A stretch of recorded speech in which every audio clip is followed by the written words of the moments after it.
One, two, three.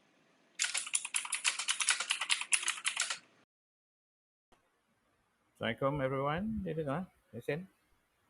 Waalaikumsalam. At least I can hear. Okay, great. Hi, Dengar. dengar.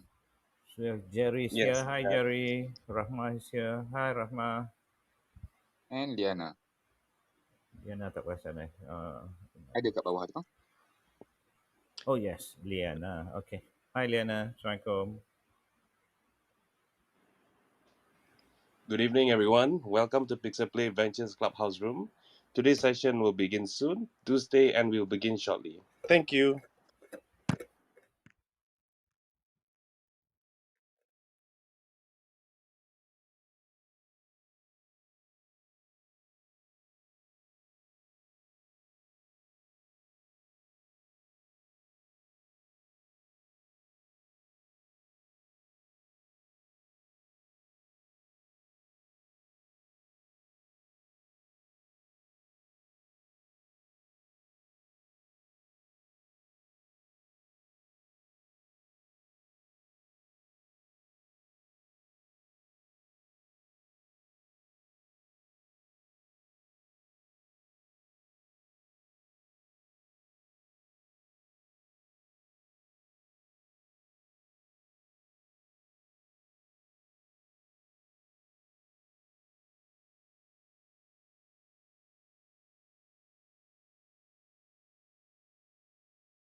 Okay.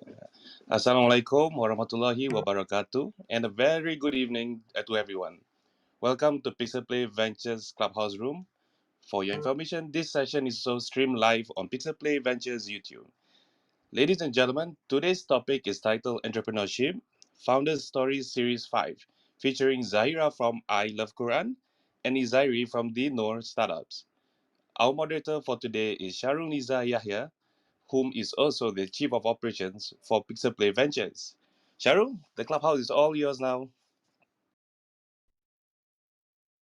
Thank you so much, Yasin. Right. Assalamualaikum. And a very good evening to all. We are back again in Pixel Play Ventures weekly clubhouse session. And just to recap, PPV and Magic is now running Global Market Fit Program USA, where 10 eligible Malaysian startups were selected to participate in an accelerator program focusing in expanding business in the United States. Each week, we will feature 2 startups from GMP USA Cohort 1 in our Clubhouse session to share their respective entrepreneurship journey with us. My name is Shahrul. Welcome again to those who have just joined us in the Clubhouse. For your information, this Clubhouse session is also streamed live in Pixel Play Ventures YouTube page. Therefore, for those who are not familiar with Clubhouse or by any means unable to join chatting with us tonight, you can view the live stream in Pixel Play Ventures YouTube channel. Don't forget to subscribe and like our videos for your support. Thank you. And while waiting for our Clubhouse room to be populated, a little background about who we are. Pixel Play Ventures, in short, PPV, we are a venture capital management corporation, or known as a VC. We are registered with Securities Commission of Malaysia. PPV focuses on investing in rapidly growing mid to late stage companies that fits PPV's ethical venture build philosophy, which is designed for the ethical conscious investors and founders. Together with our partner, US Market Access Center from the Silicon Valley, we are now running a 9-week accelerator program for 10 Malaysia companies to have access to specifically the United States and global markets in order to prepare them to expand the Silicon Valley way. Okay, let's go. Thank you to those friends and audience who are with us in Clubhouse as we speak. And hello to those watching this live stream via YouTube. Some logistics to those in Clubhouse. Hope you enjoy listening to the session tonight, and feel free to participate by pressing the palm icon at the bottom of your Clubhouse screen. Our moderator will promote you to speak and interact with our fellow panelists. Whatever it may be, questions or sharing of your personal thoughts were very much welcome. And those who are watching via Pixel Play Ventures YouTube channel, do not forget to subscribe and like our videos for notification. You may also key in your remarks or questions in the comment section.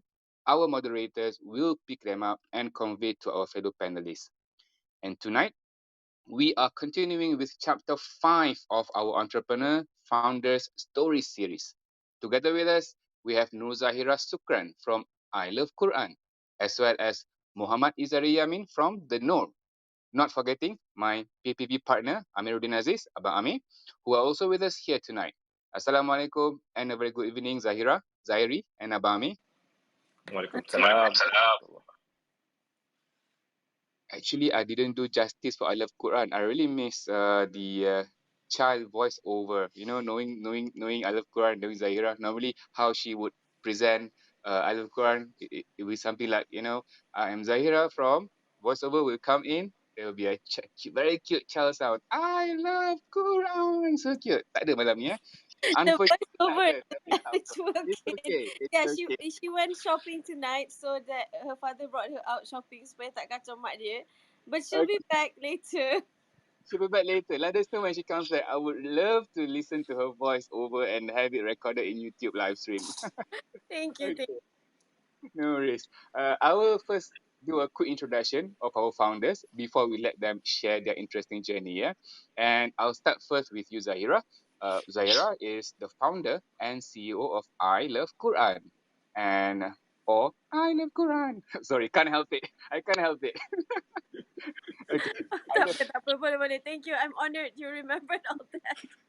it's a good marketing gimmick though. Anyhow, okay, iLuvQuran was incorporated in 2013. iLuvQuran does student-led Quran classes, focusing on teaching the Quran to children aged 2 to up to 12 years old. iLuvQuran offers both physical and online classes. They also do a social impact approach and also provide Quran master classes. And today, there are about 7 iLuvQuran centers in Malaysia, including Wangsa Melawati, Bangi, Nilai, Kelana Jaya, Cheras, Shah Alam, and Penang. And also worth mentioning, since its inception, iLuvQuran has received a couple of social enterprise awards, including Superb Teraju Innovative Business Ideas 2017, Magic Impact Driven Enterprise 2018, They Aspire Exportable Businesses 2019, and Most Innovative Islamic Online Learning Platform in Southeast Asia 2020. Zahira, she came from the corporate world. She worked with Petronas for quite a stint before going into consultancy at NM's Leadership. She did her MBA at UCD Smurfit Business School in Dublin, Ireland. Zahira attended International Islamic University Malaysia. Quick one, Zahira. You know, you and I, we have some similarities. Not sure if you did meet each other back in the days when you were at Tunku Kusha College. Why? So, Were you? No, I didn't go to Kukusha College, obviously, for obvious reason. You remember the major blackout of Malaysia? When was it? Was it in 1995, 96 when it happened? Or was it 94? Can't recall those days. Yeah, the whole Malaysia went blackout from about 2 p.m. till about 11 p.m. Something like that. Yeah. And when it happened, indeed, I was at your school, attending some French workshop with your fellow friends. This for information. My alma mater is Alam Shah, by the way. So I'm from Okay. Alam Shah. Dia macam Alright. Macam apa? Is there? Sorry, you're breaking up, Zahira. Sorry. Is there an echo? There's no echo, but we keep Okay. losing your audio. I think now it's good. All right. Thank you. Alright. Now, I just wanted to, state the obvious. My alma mater is Alam Shah. You were from TKC. You joined Petronas 2005. I left Petronas 2002. So, kat Petronas tak jumpa. Interesting. Interesting. Okay. Moving on to our next panelist is Muhammad Izari Yamin. Zairi, a friend of mine. He is a serial entrepreneur. Zairi is the co-founder of TheNoor, an inspiring Muslim lifestyle super app that offers lifetime free to be downloaded by everyone. TheNoor has three elements that suits every Muslim, regardless of race, ethnics, and backgrounds, which is anytime, everyone, and anywhere. Started his career as a system analyst at Ramsoft Sdn Berhad. He then moved to Dynafront Systems Berhad as application analyst. Zairi is the founder of Wiki About Me. He is also the CTO of Zairi Technologies Sdn Berhad, co-founder and CTO of Posto Labs Sdn Berhad, CTO of Avidity Ventures that develop Halal Touch app, and also the founder and CEO of Zepto Express. Zairi attended International Islamic College Malaysia. Well, guys, Zairi, Zahira, it was quite a mouthful, and I hope I have done justice to you both in terms of a brief introduction. And without further ado, let's start the evening with Zahira first. Zahira, would you mind sharing with us more on your startup journey or your entrepreneurship journey? We know you came from the corporate world, right? And what actually made you take that leap of faith running your own setup? Do share with us how it all started, and I'm sure you'll be such an exciting story to tell. Enlighten us, Zaira.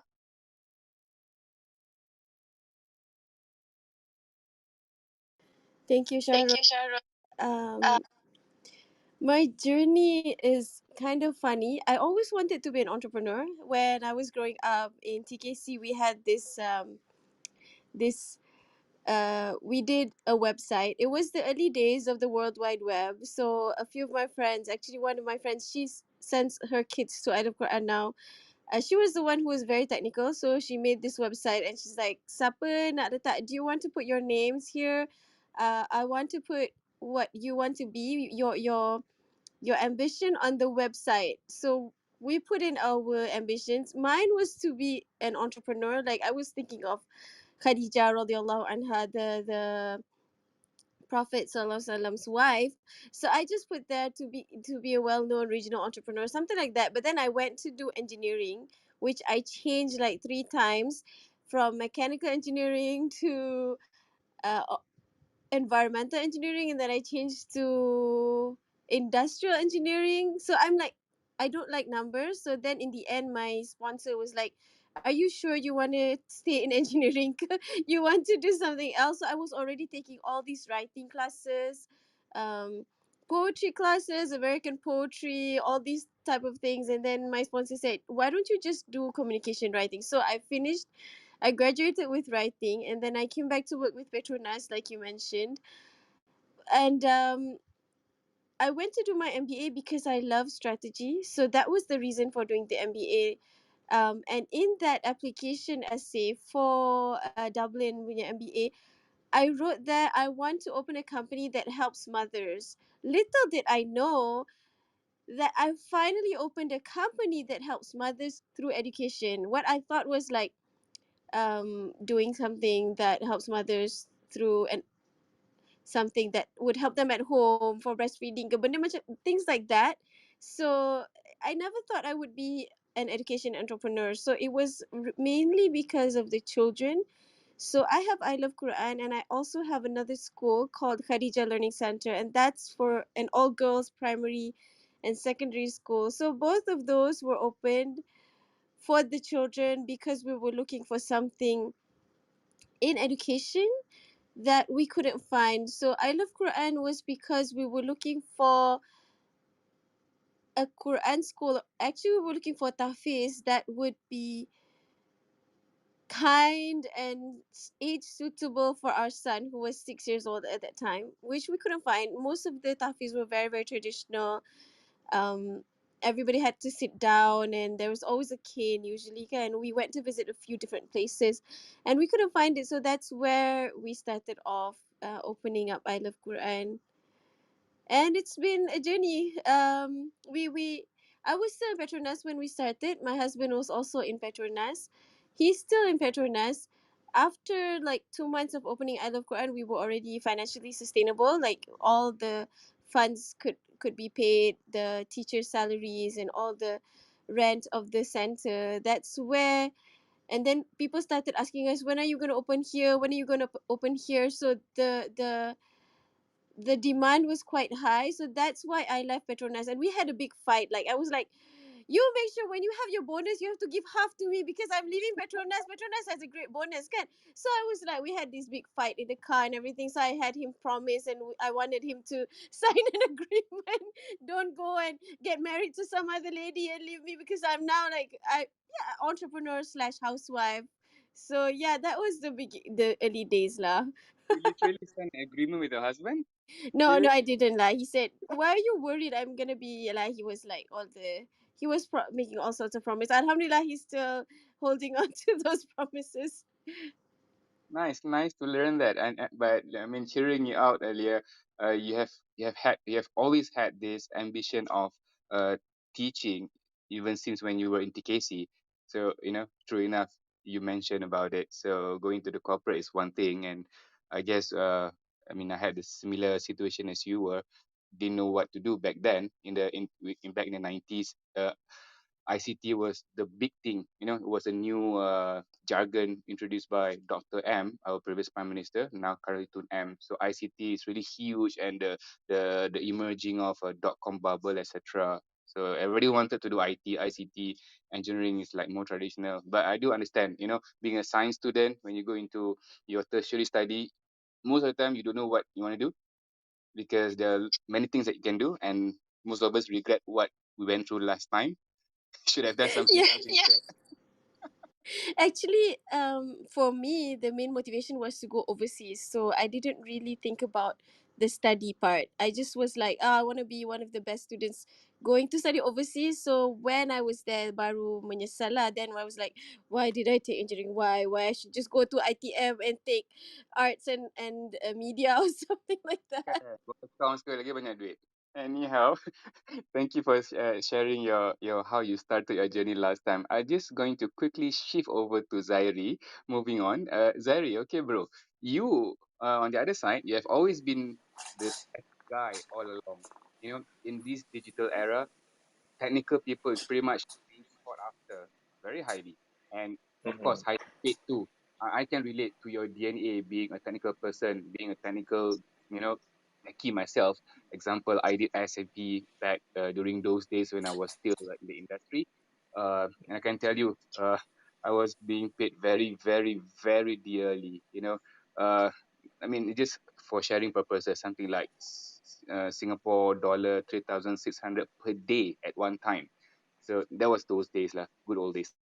We're not talking about me tonight. I'm sure all of us are excited to understand further from your point of view and your experience, your story from being a technical guy to running and spearheading, also being successful in multiple ventures. Share with us, Okay, bro. thank you. Yeah, sure. Thank you, Sharul, and thank you to all of us, especially Pixel Play and Magic, Matre, US Mac, for having us, to even accepting us to join this program. Okay, so basically, how did I started? Yeah, so I started as a software developer. After graduating, I worked as a software developer at Ramsoft. At that point of time, I was very, very young. I was immature, and I wanted to learn. Even though the salary was very small, I wanted to learn and take on the challenge. And then I think I was working there with a small salary for I think, if I'm not mistaken, for 1.5 years. And after that, I took on the challenge to go into a bigger company, and that's when I was working in a MNC company. Okay, it's located in Jalan Ampang in near KLCC.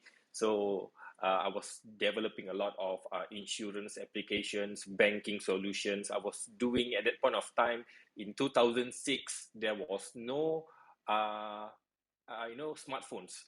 There was only Palm Mobile. Have you heard of Palm Mobile? I think banyak orang tahu kan, Palm OS. Okay, so at that point of time, I was developing this kind of solution for insurance for GE, Great Eastern Life, Prudential, Sequis Life, Allianz. So I was doing a lot of that kind of application. So, and then I was doing banking solutions, and after that, I felt that I wanted to go for a better and challenger challenging kind of role. So I was working in iBotics.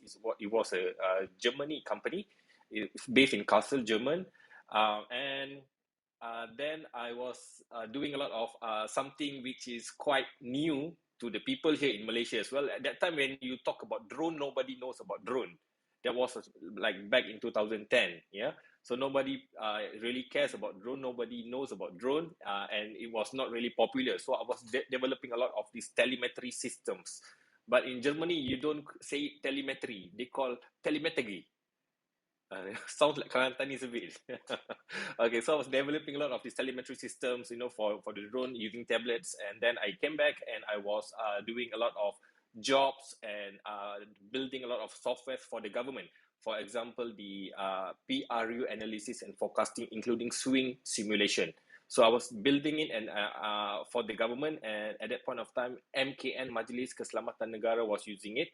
Okay, so basically it tells in any specific location, which location has the highest density of a specific ethnic, and which which zone or which parliament that has the highest potential winning rates. Okay, so these are the software that I was building for the government, and then I did a lot of government tenders for project like MIDA portal, Matrade, MOE, and many more. And then I felt that it was still not enough.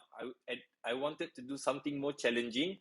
And at that point of time, somewhere in 2014, 15, the startup hype came up, but I wasn't really sure what startup is all about. Yeah, because at that point of time, people like me, I was having this cloudy information about startup. So for me, if a makcik who sells a nasi lemak, can I consider this auntie is a startup? If I start a new business, am I considered a startup? So I didn't know how to differentiate businesses, type of people running businesses. So I cannot differentiate. So, and then I did a lot of reading, and I wanted to know what is a startup really, what the startup really do, and how can I build a startup. And that point of time, companies like MyTaxi was coming up, Uber was coming up, and eventually I founded Postal Express somewhere in 2015. Yeah, but that point of time, I think we were very young. We didn't know how to run a company, how to run a startup, because startup company, you need exponential growth. You need to understand a lot of key elements, in terms of financial, in terms of how to do growth hacking, how to do, market. You need to know how to have the market access, user acquisition. There's a lot of things for you to know before you can run a startup. So we were very young. So, and then what do you call it? We basically it didn't last. It didn't last, and we had to go our own separate ways between the co-founders. And then I founded Zepto Express. So that's when I really restructure everything in terms of the company structure, and I re-strategized the entire business model as well. So that's where we are today lah. Interesting, Zari. Interesting, bro. Because I can see there are two different journey from Zahira as compared to yours. Because correct me if I'm wrong. I'm trying to be politically correct here. Zahira, both on you and your husband, you are both Petronas employees, and you were Petronas employees. And all of us know the new generation of Petronas employees are highly paid, even the school leavers, compared to those days. I always share this with people. During my days, after I graduated, balik kerja dengan Petronas, I have to serve them. My first pay was 2250, 2,250 per month. And I was, Zaira, sorry, you are muted in Clubhouse. You're saying something. Yeah, so it was super low back then. Nowadays, fresh grad would get what, 4-5K? Sama, As sama. I had 2,500 when I came in. $250 more than me. Good, right? But those days, we were able to get married, ada rumah, ada kereta, we can live in KL. Alhamdulillah, jadi orang lah, right? But both of you were from the corporate world. So I guess self-sustainability is really not, not so tough, but venturing into a business. As opposed to Zairi, he was working as an analyst, as a tech developer, and it was pretty much independent.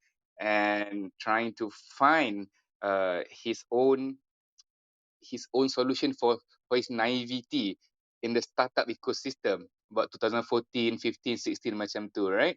And I'm not too sure, Zaira, would you consider your iLuvQuran as a startup or a micro SME or SME? Um, I'm confused either either way as well. I think startup, sometimes micro SME, depending on the day or what I'm thinking about.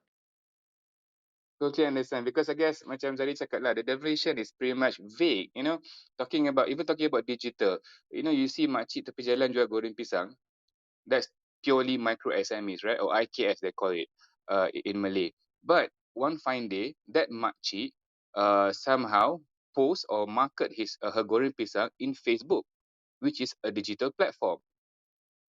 Like it or not, she is now a digital startup. Right or wrong? It is right, because she has started to embrace digital, and she is a startup. So the definition is pretty much very vague. And I mean, I feel you, Zari. Those days, it was really 2014, 15 was a big hype of, or even the beginning of the startup ecosystem, at the very least in Malaysia. And Yeah. most of the entrepreneurs really wanted to join the bandwagon without understanding first what is startup and why do you do a startup, how do you do a startup, how do you raise fund, and what's the end game, as opposed to traditional businesses, like typical students who went for their tertiary studies, buat engineering, so dah keluar, they want to become an engineer, or even jual bundle, buka traditional businesses. Startup is pretty much a different horizon altogether, right? But let's before I move on, just a reminder to all, and thank you for those who have just joined our Clubhouse. I can see numbers are increasing. Thank you so much. We are at Pixel Ventures weekly Clubhouse session, and the topic for tonight is startup struggles. And no, this is a different topic. Sorry. The topic for tonight is entrepreneurs founder stories, series 5, where we have together with us Zahira from iLuvQuran and Zairi from TheNoor, as well as fellow startups highlighting their views on this particularly interesting topic. A reminder to our listeners in Clubhouse, please do not be shy. Should you have any remarks to share, questions, or would like to share your experience, just press on the palm icon at the bottom of the screen. Our moderators will then put you up as a speaker. And those watching our YouTube live stream, feel free to drop your remarks and comments in the comment section. We will pick it up accordingly. All right. And moving on to both Zairi and Zahira. I'm very sure the sun has not always been shiny in your journey. And do you mind to share with us, whatever you can share, your respective fallouts, the challenges you face, and how you manage to overcome and move forward? Can I start off with Zahira? Yeah, Yeah, Sharon. Sharon. I'm like, oh, there's too many challenges, too many fallouts. Definitely a lot of them. So I'm just trying to filter which one is the worst. I Give us think the best you have. Give us the best you have. No hold back. so. I think the early part is where we think, oh, I think I'm an intelligent person. I was one of the brightest in the country to be offered Petronas scholarship, and then I've done my MBA. I have Fortune 500 experience, working in Fortune 500 experience. So I thought that, hey, this is gonna be easy. This startup journey is gonna be easy. I should be able to nail this pretty well because, yeah, I thought I have all these experiences, right? So when I was working in a big corporation, it's easy when things happen or when things go wrong. It's easy for us to be like, oh yeah, the policy of the company sucks, the management sucks, they're like blah blah blah. People are always complaining about the management or whatever policies and culture, and it's never gonna be your fault. But when you open a startup and then your staff are like, yeah, management is not okay, blah blah. You're like, dang, that's me. That's me. Oh, why so you don't have anywhere else to push that bucket, kan? So that's the early part where it was very, very difficult for me to accept that, because I was in HR. I was like always, I mean, you're in that area of trying to make the people happy, change management. That was what I was doing in Petronas. So that was the beginning time when that was very challenging for me to process as an individual or as a founder. So then, okay, after that, matured sikit, get yourself a bit more knowledge. It's okay. It's not about you. You just have to improve the company. Okay, then things got better.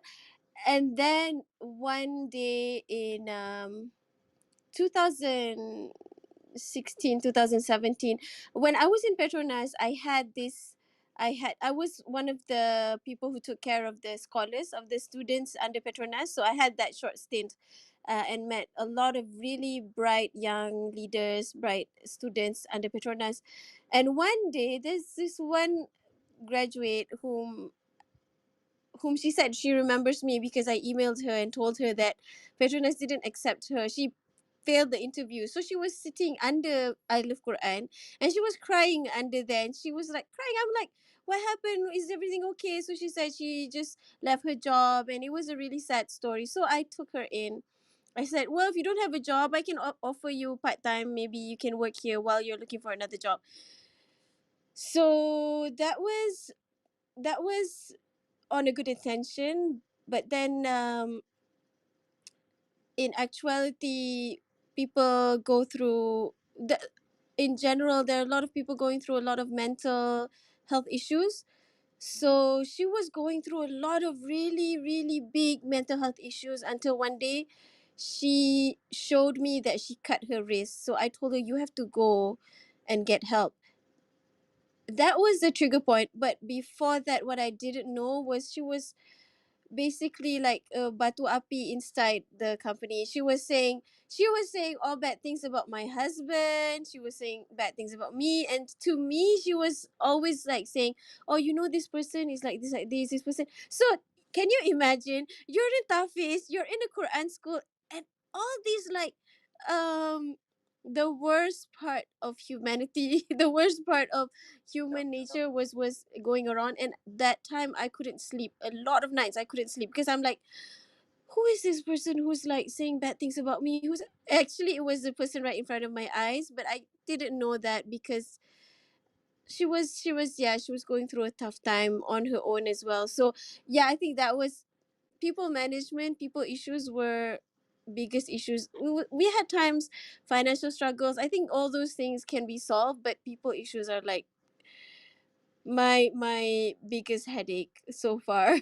Despite despite starting off your career in human resource in one of the most, the biggest MNCs in Malaysia, Petronas, Yes. you still face, this challenge in terms of, attending to such a problem in your venture Al Quran, where you had this, in English we say talam dua muka, you know. I mean, Yeah, yeah.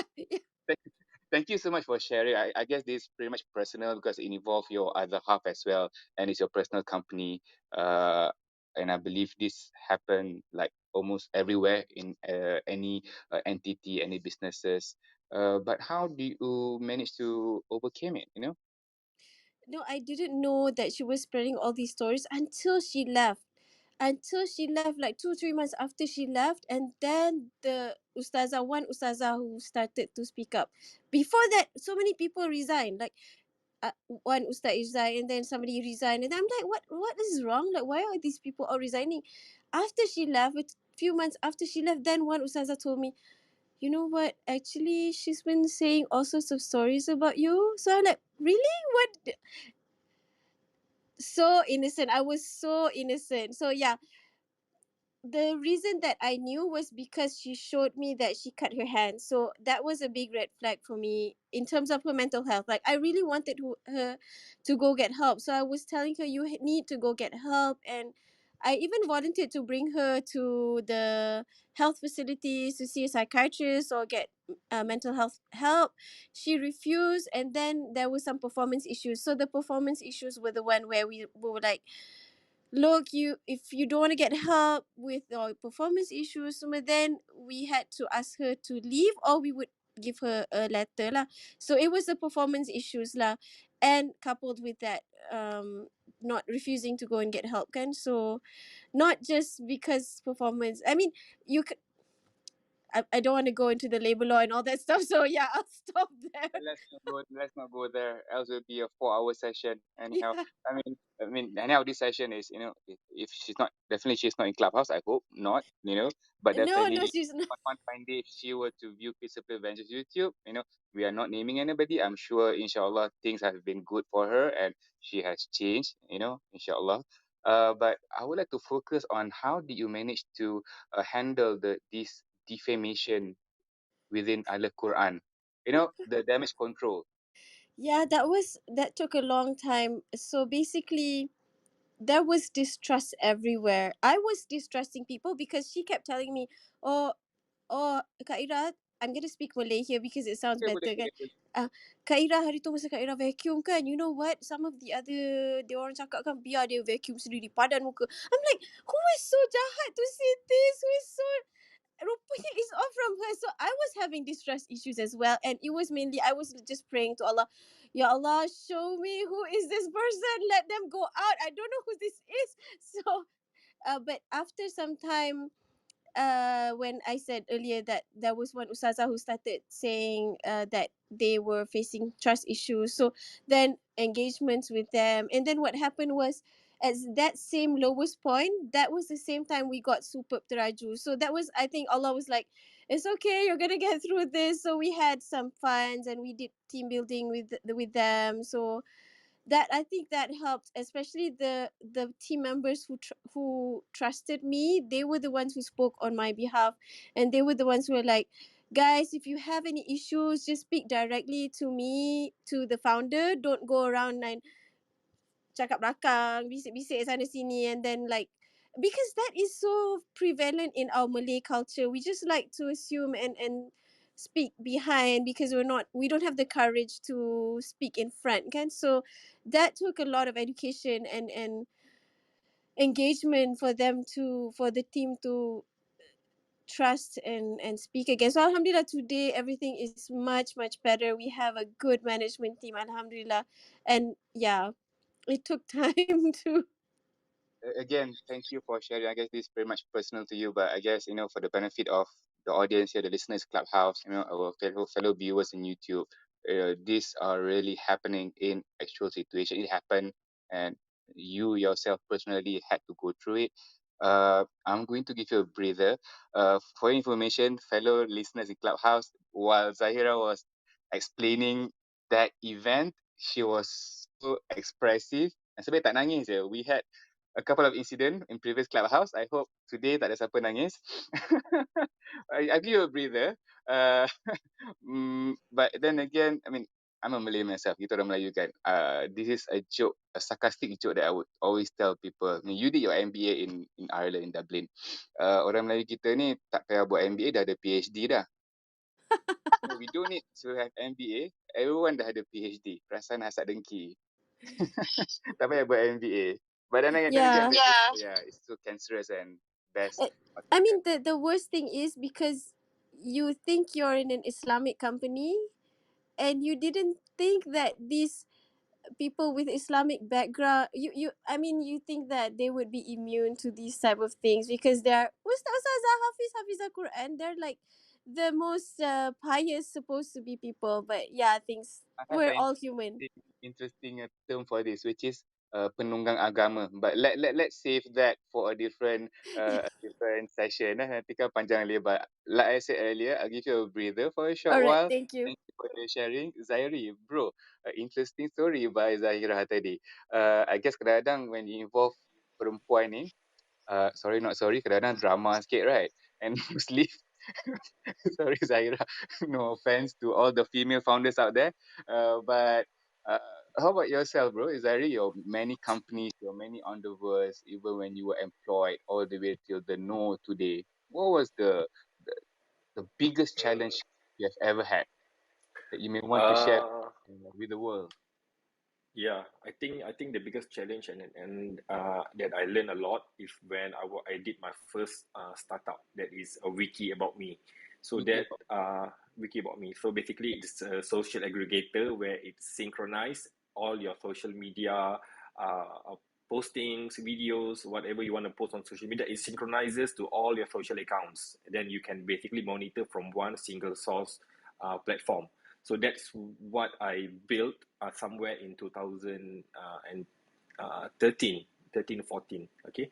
And basically, the lesson that I learned was that I was too perfectionist at that point of time. I wanted, all the buttons, the layout, the UI to be very perfect, in terms of functionality. And then ended up I didn't roll out. Okay.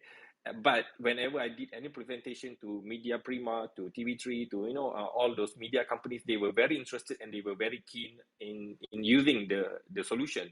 But I did not launch it, and that was my problem. That it was my fault lah. It was my fault, and I took that as a lesson. So when I did my next startup, I didn't wait for my product to go and be perfect. Right. So whenever I have anything that is I felt which is enough for it to be used by the public, used by the users, I will I would just roll out and let the public to test it out. I do not need to wait it for the whole thing to be perfect. So that's my lesson learned. Okay, I have wasted 2.5 years building something which is, at the end, just throw into your, garbage bin, and you're not using it anymore. But what I took from the past experience is something which is very valuable. Okay, that is not to be not to be a perfectionist, but to be realistically, considerate in terms of rolling out products to the market. Okay, so that's one. And then the second lesson that I learned throughout my entrepreneurship journey is to raise funds. So basically, last time I was running my whole business, paying for my, for any utilities, bills, paying developers, everything is via my, Your via my pocket. own money. Yeah, All right. from my pocket lah. So at that point If of I may time, ask, yeah, how we much have. do you burn? If I may ask, Oh, how much did you burn? And if I you're willing think to reveal. I I have burned my own pocket money to run my own startup. I think close to 600,000 to 700,000 ringgit. Wow. Yeah, Right. yeah, because we need to pay for developers, pay for the utilities, pay for everything while everything is still in development mode, right? Mm-hmm. So and I did when I want to go to market, I was rasa like sayang, alamak sayang lah duit ni. You did not spend to burn out, to just to have the market access. So I did not know which one to do first, capital first or market first. Some people say go with market first. If there's market, okay, no capital pun can still jalan. But actually, in certain areas, I think that in most cases you need capital first, then you can penetrate the market, right?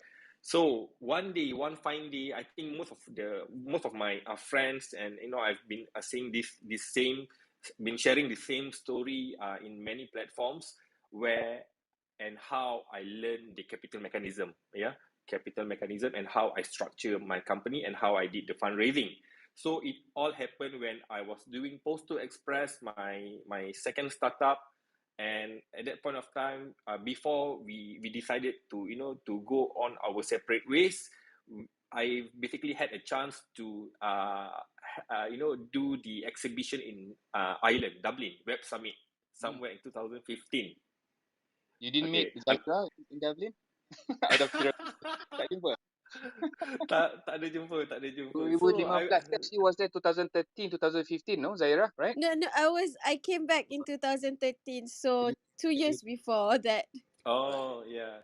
So I was there exhibiting. I went there alone, and then we had this small Malaysian flag on our banners. Then came this one guy. He came. Oh, Malaysian are you? I said, yeah, Malaysian. Maybe he when he see me, he doesn't. He never thought that I'm a Malaysian lah, right? So he asked me, oh, Malaysian. I said, yeah, Malaysian. So where are you from? I said, he's also from Malaysia lah. So he was asking me few basic questions, and he was asking me how do I came here, and did I raise any funds? I was telling him, no, I didn't raise any funds. I came here, everything is our own pocket money. So he was saying, oh, you all use all your pocket money. You think you can penetrate the market? Very hard, So I was in my heart, I was thinking like, how can this guy come to my booth and then he, say this kind of stuff to me? So I wanted to chase him off, from the booth. And then he kept asking me a few more questions. He was asking me, how many percent you own in your company? And then I told him I got 70%. I hold 70%. Wow, you must be the richest man in Malaysia. Then I asked him why. Then he told me, hey, why you not the richest man in Malaysia? You hold 70%. How come Jack Ma got 7%? He's the richest man in China. Oh, then I say, okay, this guy makes sense. I'm starting to like him, like, okay, boleh tahan. Then he was saying, because even though you hold 100% of your company got no value. That's why if you go and sell your company also right now, no one will come and buy. So when I heard that, it triggered and sparked me straight away. So I was saying, so in my heart I was thinking like, this guy, he knows something. Then and I talked to him after that. He was leaving my booth, and he was leaving, and I go and ran after him. I say, hey, boss, can I have your name card? Then he gave me his name card, and I told him that I wanted to learn more about structuring companies, doing fundraising, understanding financial roadmaps, understanding the entire capital mechanism. So he was saying, no, I don't simply teach people. Wow, like so gung ho. So I was like, yeah. So I will only select people who are very passionate. I say, I'm very passionate. You see, I came running after you. Then he was saying, okay lah. Tomorrow I come and pick you up at your hotel in Dublin. Then we go and makan, and I'll talk about structuring company lah. So basically, he took me, touring Dublin, go makan seafood lah, apa semua. Then he taught me how to structure company from A till Z. Okay, so by the time I get back here, I told my partners, okay, now whatever you want to do, you all can do. I know how to structure company. Now I have this plan. Who wants to follow me? Let's do this. Okay, and we're gonna restructure everything from the top to bottom. Okay, including branding. So that's what we did. We rebranded from Posto to Zepto Express, and we structured into a whole new thing, a whole new structure. And then we did our fundraising. And the beauty part of it, okay, I fundraised even way before I had the app, the Zepto Express app. Yeah. So because he was telling me, hey, you don't give me excuses. My mentor was telling me, you don't give excuses. People who sell houses, they can sell on paper. How come you telling me you cannot sell?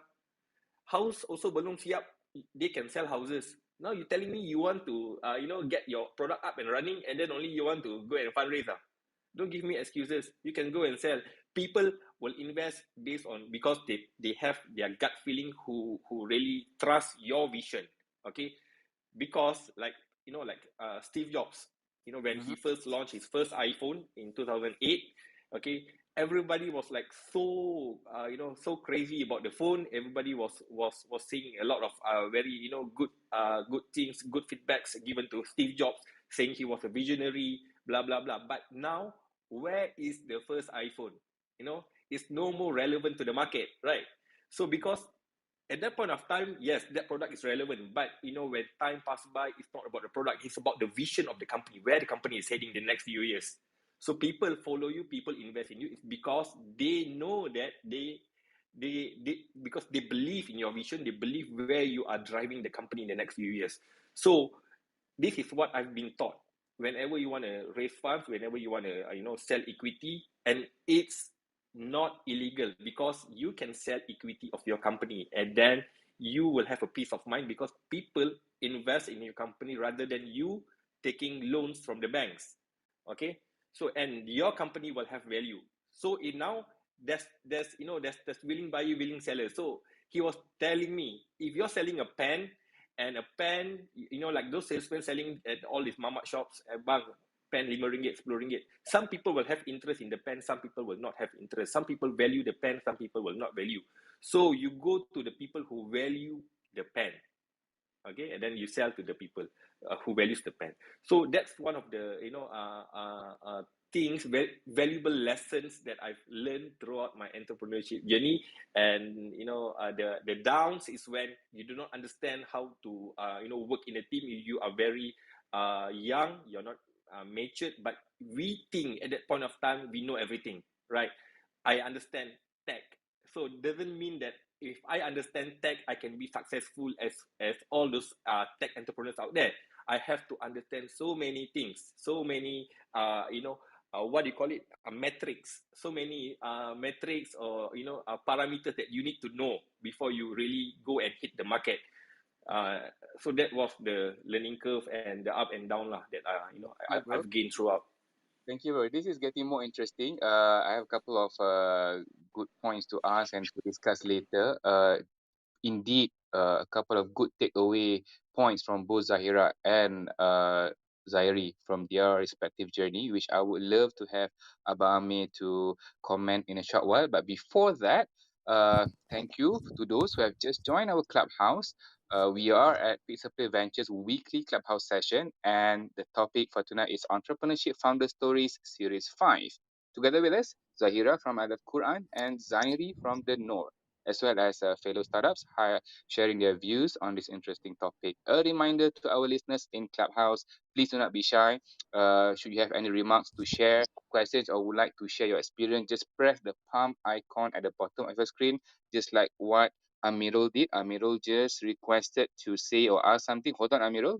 I will let you through in a short while.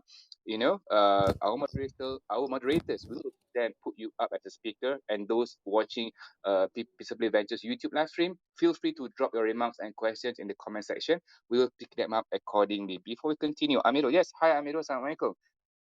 He left. Sorry, I saw him, but now he left. Was it some technical issue? All right, I hope he comes back. We have given him the chance to speak, but we lost him in Clubhouse. Yes, coming back to what was discussed earlier, both Zahira and Zairi pointed out a very good experience in terms of real life situation, and I can only summarize it with one word, which is humility. Zaira, you were in HR. You thought that you personally think that you know people, how to handle people, human resource management. But in the end, in iLuvQuran, your personal venture, you had such issue, such problem with people, and it was really it was a bummer for you. It was one of the downfall, and you had to pick it up, and it was very challenging for you to go through that phase. Same goes with Zari. We went to Dublin.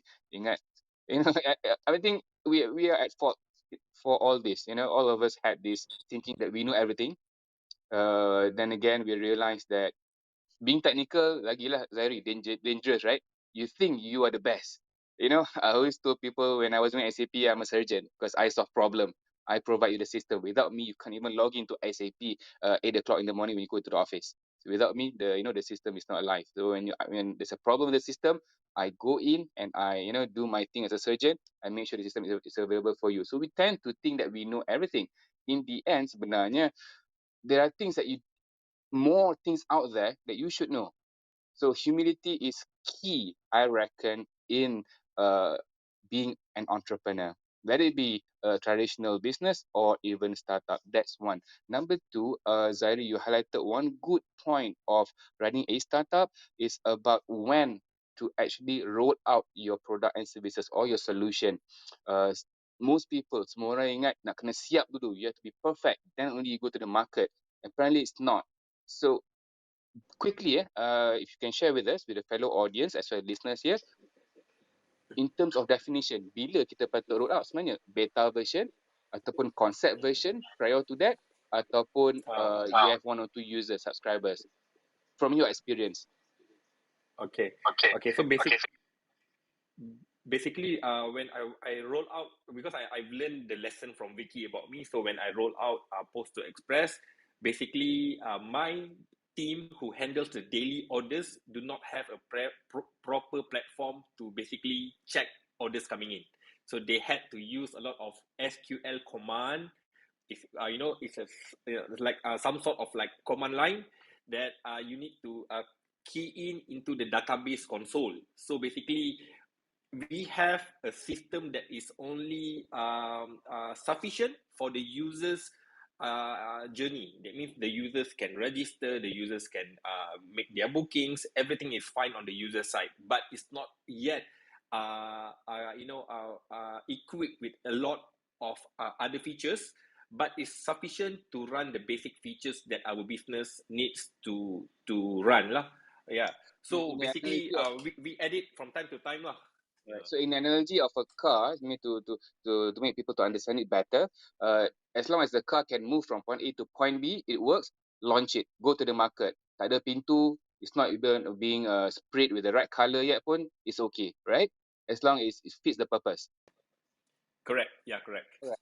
Abang Ami, with those interesting stories being shared by Zahira, by Zairi, and the points highlighted by each of them, your comments. I would like to hear from you. Yeah, thank you, Shahrul. Both Zairi dengan Syara has got interesting what do you call that, journey to where they are now.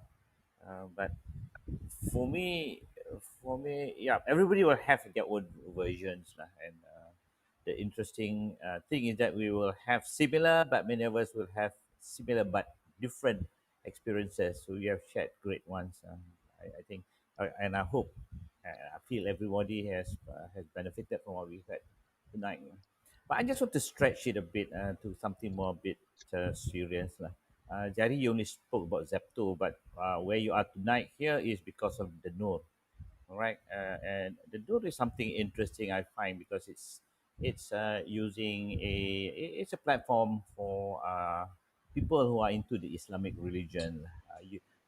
The users are primarily Muslims, so to speak. But a lot of times we get people asking questions about ethics, okay, and in this space, and even not only in your business, when we talk about Islamic banking, for example, there will be people who will say, what is the ethical thing about doing business with religion, okay, or business based on religion? Okay, I'm sure you must have had questions like this, and how do you go Yeah. around it? Not so much going around it to solve the problem, but it's more about the ethical approaches, the right thing to do. Because I think Charul said something like, there are people who says menunggang agama, that is using religion for worldly gains. If I'm not mistaken, for your case, I'm not making a judgment here, but just setting out the stage. In your case, you have set up very good applications, and you're giving out for free to the Muslims who wants to have Yeah. this sort of information. And some will say you're using that as a bait, because then the Muslims will come, then you will offer other things, right? Which is Yeah. now Okay. too well. Right? So how do you approach this sort of I would say accusations, but honestly, I'm sure these are ethical issues which you have handled already. Maybe you can share that Thank with you, us. Yeah. Fahmi. Yeah. Fahmi, thank you. Okay. Zairi, hold on to your horses first. Ni dah start heavy punya discussion ni. It's going to And be heavy, I think. we will re-articulate that later. Hold to your horses first, Zairi. As well as Zahira, I know you wanted to speak. What I'm going to do now, we approach the first half of our Clubhouse session tonight, and like what we did in previous sessions, we are going to take a 2 minutes technical break at Clubhouse.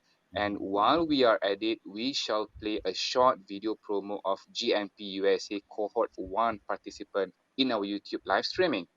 For the first video, it will be from TheNoor, a Muslim lifestyle super app that offers lifetime free download. And to those watching this session in Pacific Ventures YouTube live streaming, enjoy the show, guys. Unfortunately, for fellow Clubhouse,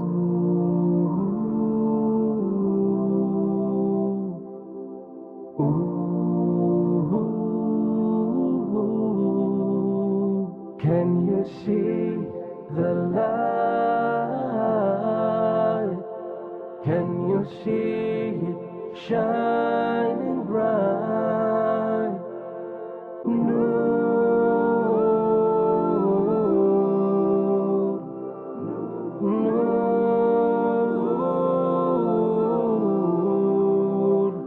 Can you see the light?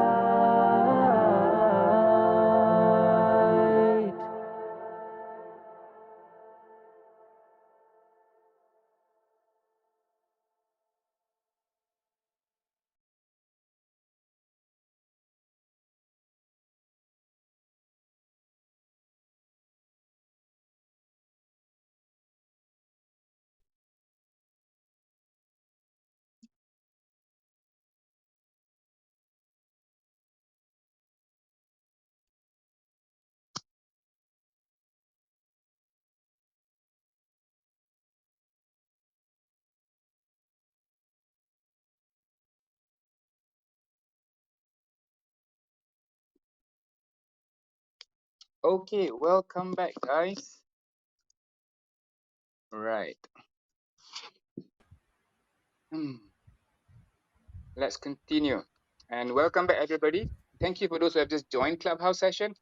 We are at Pace of Play Ventures weekly Clubhouse session, and the topic for tonight is Entrepreneurs Founder Stories Series 5. Together with us, we have Zahira from iLuvQuran and Zairi from TheNoor, as well as Abang Ami from Pizza Play Ventures and fellow startups attending this session in Clubhouse tonight, as well as watching our video YouTube live streaming on this particular interesting topic. A reminder to listeners in Clubhouse, please do not be shy. Should you have any remarks to share, questions, or you would like to share your experience, just press on the palm icon at the bottom of your screen. Our moderators will then put you up as a speaker. And those watching on YouTube live stream, feel free to drop your remarks and questions in the comment section. We will pick them up accordingly. Earlier, Amirul wanted to say something. I hope Amirul is back and we'll put you up in Clubhouse. All right, let's continue. And the second half ni berat sikit. Thank you Abang Ami for setting the environment and ambience. And starting starting a religion-based venture can be a risk as it touches on many sensitive issues in our community. Of course, in the religion, there is no discount or leeway for any matter. What is right, and what's wrong is wrong. Period. There's nothing in between. With different interpretations by many people all over the world, especially Muslims, let alone different schools of teachings of Islam, such as Hanafi, Shafi'i, etc., etc. Uh, would you say being an entrepreneur in such sector first would be intimidating? Question mark. And I will also shift the focus again to Abang Ami, who might want to articulate this question to his liking. Perhaps Abang Ami, you can briefly repeat your openings on these ethical issues of running a Muslim-centric startup or company for Zahira and Zairi to further deliberate later. Go ahead, Abami. Yeah, just on Zairi first, because I think Zaira has slightly different business that doing in this space. But for Zairi, what's interesting is the ethical issue of using religion for worldly gains. I think that's the underlying questions I'm putting up. I'm sure he would have had a lot of questions in his mind when he starts doing this kind of business. Maybe he can share with us. Yeah, sure. So basically, why we started TheNoor, yeah? Why we started TheNoor? Okay, so when I basically experienced, I think most of the startup when they wanted to build something, they want to venture into something new. It normally relates to their experience, what they have experienced personally, right? Problems that they face. Okay, so like for me, yes, it happened one day when I was praying in a mosque and I saw this one pakcik. He was sitting down and he was waiting for the prayer time.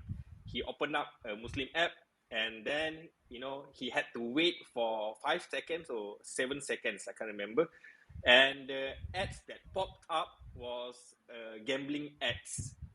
So he was so ashamed, and I think he was assuming nobody saw him, right? Because he did not know what to do. He was waiting for the ads to disappear. So I understand, yeah, like people might be thinking, oh, he's playing some gambling games or what on, he downloaded an app or what. So I understand. But me as a user of various Muslim apps as well, I do encounter I know this kind of problems too. When I think recently last year I wanted to open up the app, in the office, and then there's a lady with a bikini pops up in the ads. And people who knows, they know. People who don't know, they might think something else. They might be thinking, oh, this guy so gatal lah, open up unnecessary websites. Okay, so these are some of the things that is not appropriate to be seen or to be displayed in a Muslim app, especially when the app has a Quran, the Holy Quran. So this is not appropriate at all. So I was thinking, why there's no app that's been given out for free that has all of the Muslim needs in one app. Okay, be it zakat. Zakat is something not optional. You need to pay zakat. It's wajib. Yeah, it's something that is compulsory.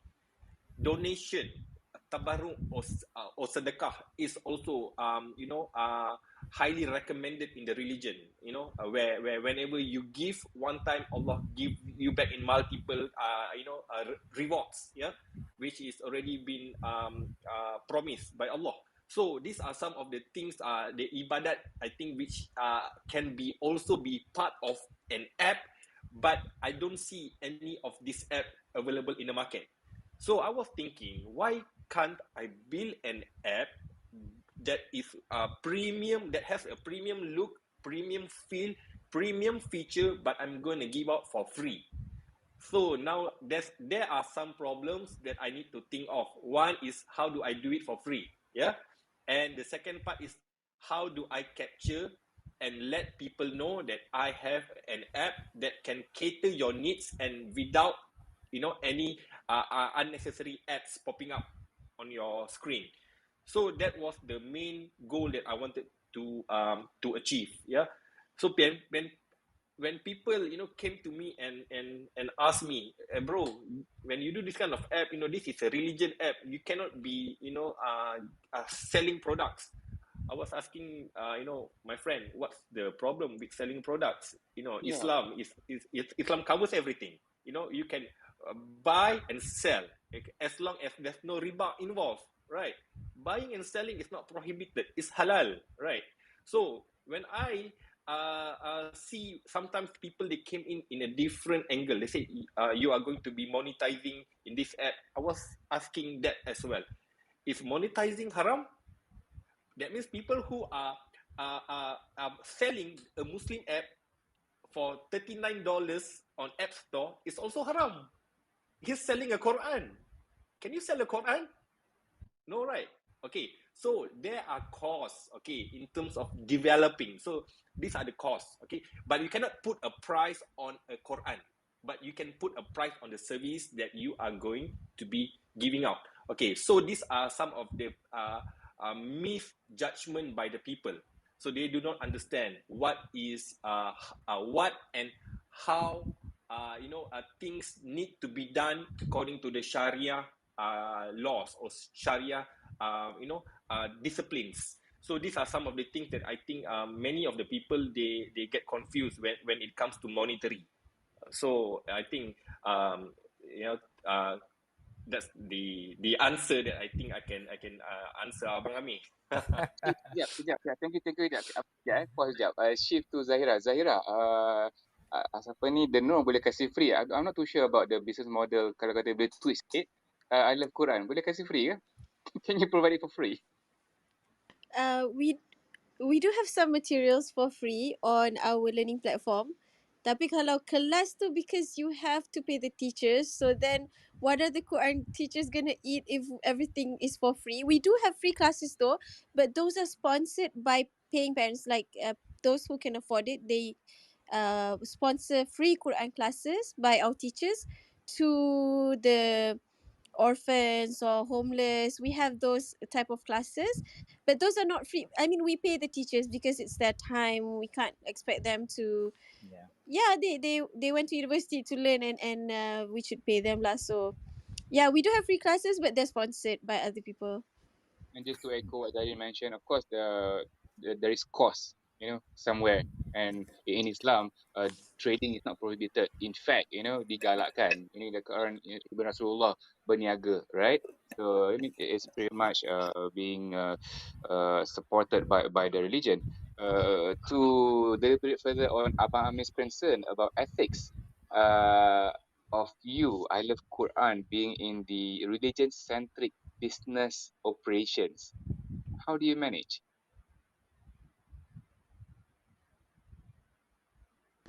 Zahira? What is the question though? Sorry, I don't get. How do you manage? I mean, so far there hasn't been any problems for us in terms of being in a religious area.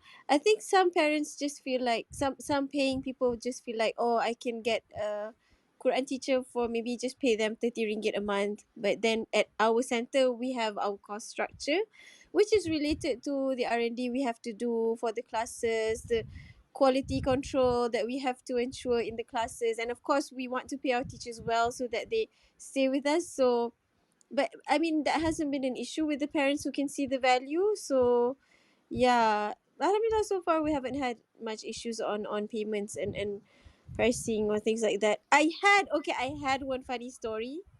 Mm-hmm. I have one funny story. There's this very, very successful businessman. He has masters in Sharia from University Al Azhar. So he's very successful. I went to a few talks with him.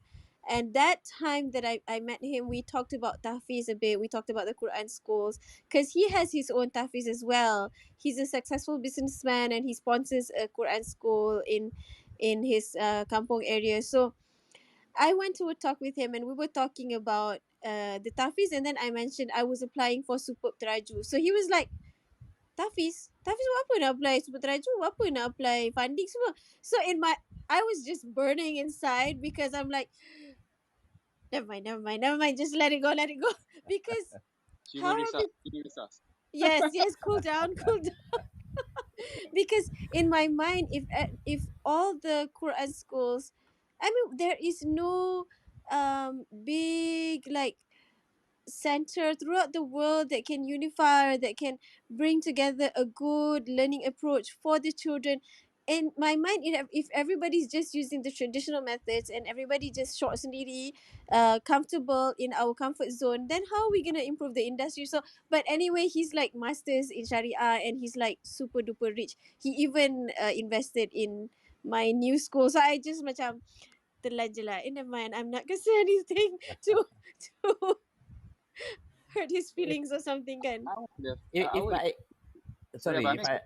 Abang Amir. if I may interject, I think for the story you have and the gentleman or whoever you were talking about, just I think sometimes in our society we have certain views about how religion should be taught, vis-a-vis the money part, right? Yeah. It's supposed to be a noble thing. You're supposed to teach Quran in any event. It's not just about when you need to make money, and that's the part where people get sensitive. You need to Yeah. charge. So can you imagine? I don't know about you. I've seen my Malay friends when they send their children to tuition, right? They pay hundreds of ringgit for one subject. But when he goes to sending their children to Quranic classes, even 20 ringgit at Kafa during my time, and now I don't know how much is it. 20 ringgit Kafa, people complain. So I kind of brain it like that like what they say to do. Yeah. So Yeah. that difference in thinking, or it's not even approach, it's thinking about how the education of religion should be, that Mm-hmm. I feel needs to change. And you have just explained to us that you have gone through a similar experience where gentlemen seems to be thinking that you shouldn't be charging, you shouldn't get sponsors from Teraju, for example. But I am sure it'd be good if you can get financing from a third party to improve the religion for the benefit of the ummah. I'm sure Yeah. that's okay. Yeah. But yeah, but for your area, especially in education, but in what do you call that, in the holy book, I don't think it's much of an issue.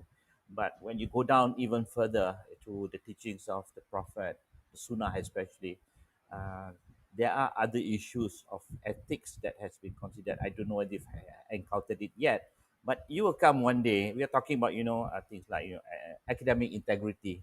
A lot of us, in fact, now I worry as well. A lot of us don't care too much about the sunnah, whether the prophetic sayings, right? Whether these are authentic.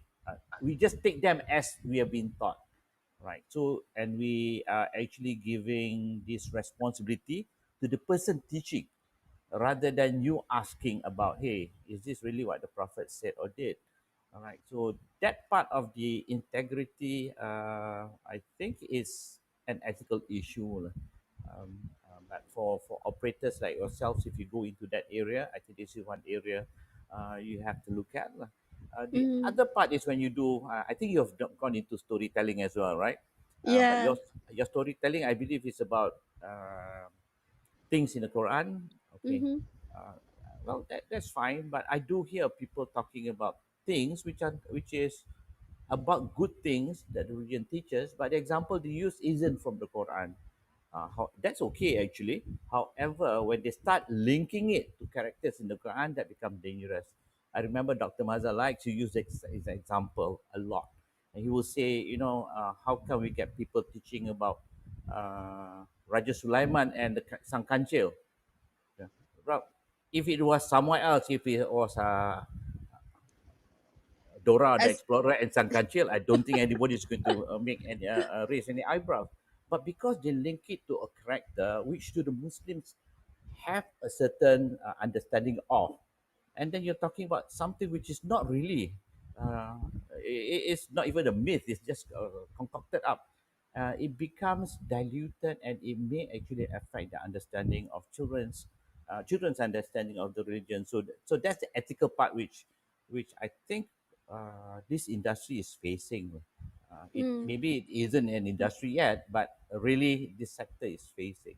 I'm not I sure. I Maybe what do you I would say? I would totally agree with you, and that's something that I face as well. Being I mean, I was studying in New York, and but I learned a lot of true Islamic teachings in New York because it was undiluted by the cultural baggage, which sometimes my friends in America would say, yeah, you have to be careful with the people who just fell off the boat because they don't just bring Islam, they bring their culture with them, which sometimes doesn't necessarily jive or is true to the teachings of the religion. So yeah, that's why we have to, but at the same time we have to be aware that there's a lot of diversity and opinions in the religion as well. So we want to be uh, we want to be embracing that instead of alienating people. So it's a thin line to tread, kan? It's a thin line. And I find that when we stick to the Quran, then the it's less controversy because it's the Quran and just the main tafsir, and we go back to values, tawheed, the belief in Allah, things like that. I just want to add one thing on your story, Abang Amir, about the your friends and parents who pay hundreds for tuition, but then when it comes to religious classes, they're like, 20 ringgit is also expensive. I've had that on my Facebook, like when we share how we want to grow and things like that. I've had friends who are also entrepreneurs who are like million ringgit entrepreneurs. They're like, they comment on my page. I can't, I think this is unethical because we shouldn't be charging for Quran classes. Habis tu, that because there is a hadith that says that someone who teaches Quran shouldn't ask for money. So this is where but Rasulullah SAW didn't say the person who goes for the classes don't pay money. It's just that don't ask for it. But for us, we are the intermediary for the Quran teachers. They don't ask for the money. Our school sets the fees so that parents can pay them respectively, and they can live a respective life as graduates and people who have learned, spent their time to learn to teach your children, can. So I mean, there are people, there's that mentality. It takes time to educate the society, but at the same time, I think it's probably only 10% of the population that we come across in our schools. But Zahira, but I'm raising my hand here. Sorry. Yes, yes, Jarul. But at the same time, you have people like Zairi creating a precedent. Education is free through TheNoor. Yeah, yeah, yeah. I mean, Your president, it's free. so yeah, but we're gonna put some of our stuff on the Nor, which people are gonna pay for. So That's cute. Uh, so we're working together now. We're working together. All right, I have someone in Clubhouse just pick me, Syukur Safwan. He raised his hands up earlier. I have granted him access. Uh, Yeah, he's another Quran entrepreneur. That he has his own yes, Quran center in yeah, school. it's already up. Syukur, can you hear me? Hello, Can you hear me? Assalamualaikum. So, Waalaikumsalam warahmatullahi. Waalaikumsalam Waalaikumsalam you warahmatullahi. can speak The question Malay or and English. to share your remarks ke apa, just keep it short and brief and go ahead. Okay, so I just want to add apa yang Zahira bagi tahu. Saya Boleh, pandangan boleh. saya, ilmu tu ya betul percuma. Tapi Sorry, sebenarnya yang Syukur, minta maaf ya. I mean agak jauh sikit daripada phone. Boleh dekatkan sikit dengan mulut tak? Tak berapa dengar audio dia. okay, boleh. Saya nak Tak, belum dengar Masih lagi tak Syukur. dengar. Masih tak dengar lagi. hello, Okay. Cuba better. cakap. Okay, Better. hello. Yes, much better. Okay. So I just want to add some comment untuk apa yang Cikgu Zahira bagi tahu. So for me, sebab saya sendiri memang ada kelas mengaji sendiri, ada students dan kita ada teachers lah yang kita manage. So this is isu yang selalu orang tanya, kenapa kelas mengaji berbayar dan kenapa kita ada komitmen. So sebenarnya kat sini respon yang kami selalu beritahu, ilmu tu ya betul percuma.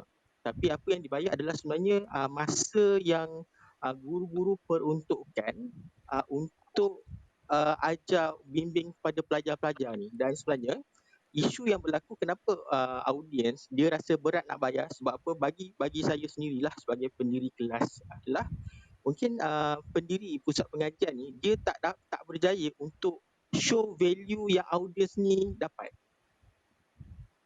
So mungkin dia susun tu tak kemas dari segi apa perceived value yang audience perlu dapat.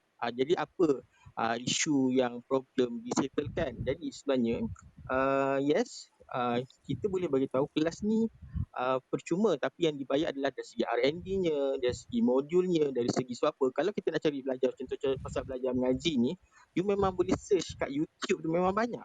You boleh Google memang banyak, tapi you masa apa yang you bayar adalah masa untuk insya-Allah bila you belajar ni, guru ni dah tolong susunkan supaya transfer kefahaman tu untuk supaya mudah you faham. So if guru-guru ni, if pusat pengajian dia dapat explain dengan baik, I think audience tak ada isu pun untuk bayar. Ini daripada pengalaman kami sendirilah. So we explain dengan baik, so audience okey je sebenarnya nak bayar. Dan kita sendiri dapat bezakan bila kita buat kelas free dan juga kelas bayar, audiens kelas bayar ni sebenarnya dari segi komitmen dia lebih tinggi, dan kita try lah sebab kita validate sepanjang beberapa tahun kami buat kelas ni. Bila kita buat kelas, the content is same macam kelas bayar, audiens not commit.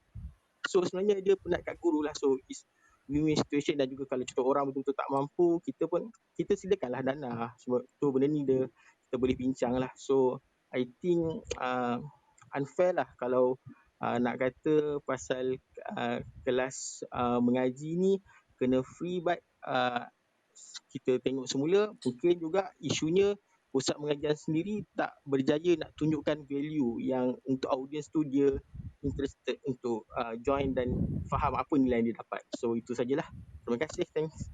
Terima kasih Ustaz Syukur untuk pendapat yang agak yang memang bernas, yang is more about, it's more about how you explain to your fellow clients, customers.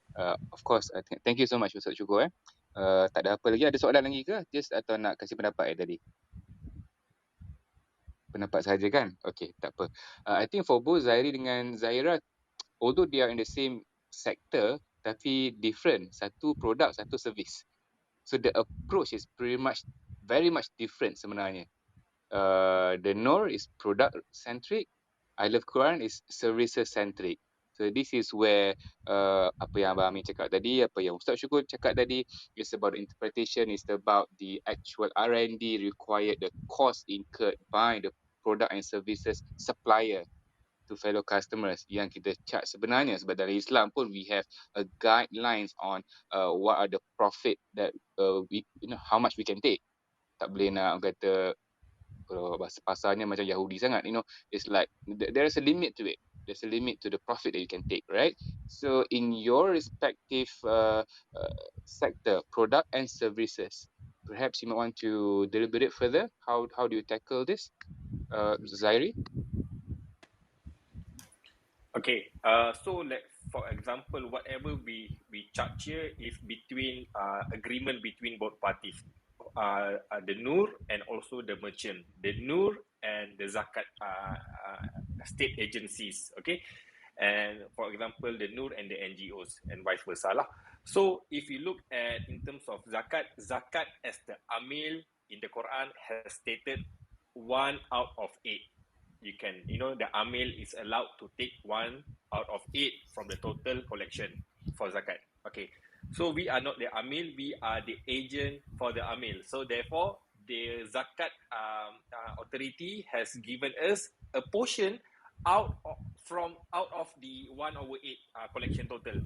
Okay, so same goes for NGO. For NGO, we ask the permission from the NGOs for us, the Noor, to collect, to be the authorized amil collector on behalf of the NGOs. So for the NGOs that we collect, we had this agreement saying that if they are okay, they can pay us 1 out of 8 from the total collection as well. That is 12.5%.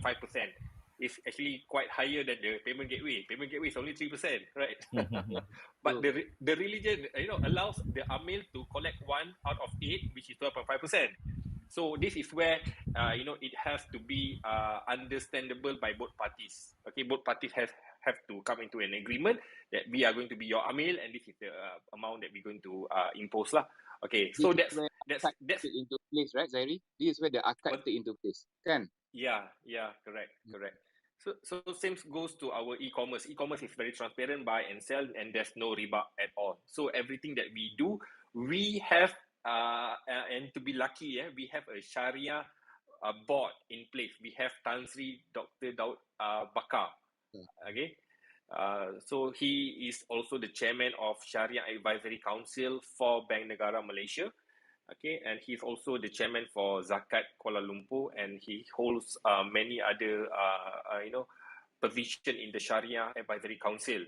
So, and we have the other board members that will advise us from time to time. So we want to be guided, and we want to be fully controlled by the Sharia board, not only in terms of the muamalah, but also in terms of the content that is going out from the app. Like just now Abang Ami mentioned, there's a lot of hadith da'if, maudu, this kind of hadith is being spreading around through Facebook, right? So we want to ensure that the hadith that we are sharing is the hadith Hasan, Sahih, right?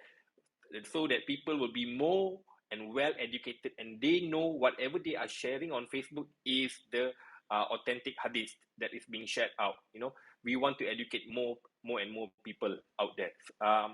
In terms of I think in terms of the muamalah, I think everything is covered, because we are guarded by our board of advisory, who is Sharia council experts, who is in the board, not only for the Sharia in terms of muamalah, but also for the contents. We have a team, a vetted, a line of vetters that who is expert in Quranic reading. They are, we have like 8 people, and 8 of them are the best tahfiz in from Darul Quran Malaysia. Yeah, so they are the one who wets through the Quranic translation, the Quranic verses, if there's any misspell, in terms of the daily prayers, the daily doa. So they are the one who wets through in terms of the content. So we want to come up with an app that is a holistic app that covers from A until Z, not only for prayers, but until muamalah and until to your daily activities such as purchasing goods, buying items from the stores, and even up to zakat and also donation. So this is what Muslim needs every day, right? So you want to donate every day to the right channel. So what we do here, we are very transparent between the NGOs and the donators. So the NGOs can basically see how much money the Noor has collected, and the donators can basically see who has donated. So we are very transparent by towards the both parties. So no one can basically come and say, oh, the Noor, how much you have collected, we cannot see any amount has been disclosed by the Noor.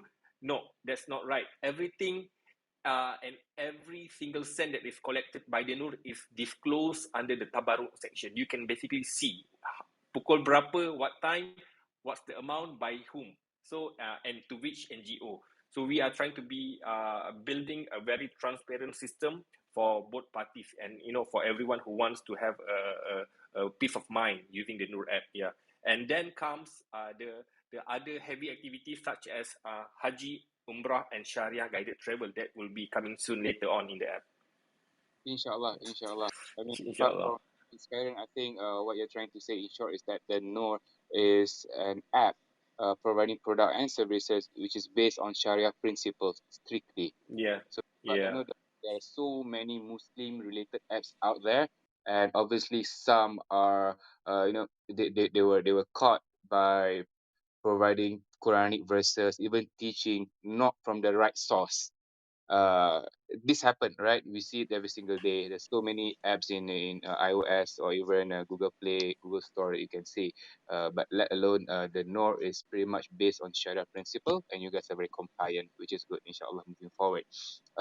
Abami, do you still want to dwell on this pretty much heavy technical Islamic topic, or can I move on with horror stories? Please, I just wanted to provoke people to start talking about it. Okay, okay. Sekarang ustaz lain pula minta nak cakap kan, mampus. Tak apa, tak apa. We are open, right? Sharon. Alright, alright. Okay, before we move on, just to highlight to our fellow audience and fellow listeners in Clubhouse, we are currently at Pizza Play Ventures weekly Clubhouse session, and tonight we are at Entrepreneurs Founder Story Series 5. Together with us, we have Zahira from iLuvQuran and Zairi from TheNoor, as well as Abang Amir from Pizza Play Ventures, and our fellow audience, listeners in Clubhouse, also viewers in Play Ventures YouTube live stream channel.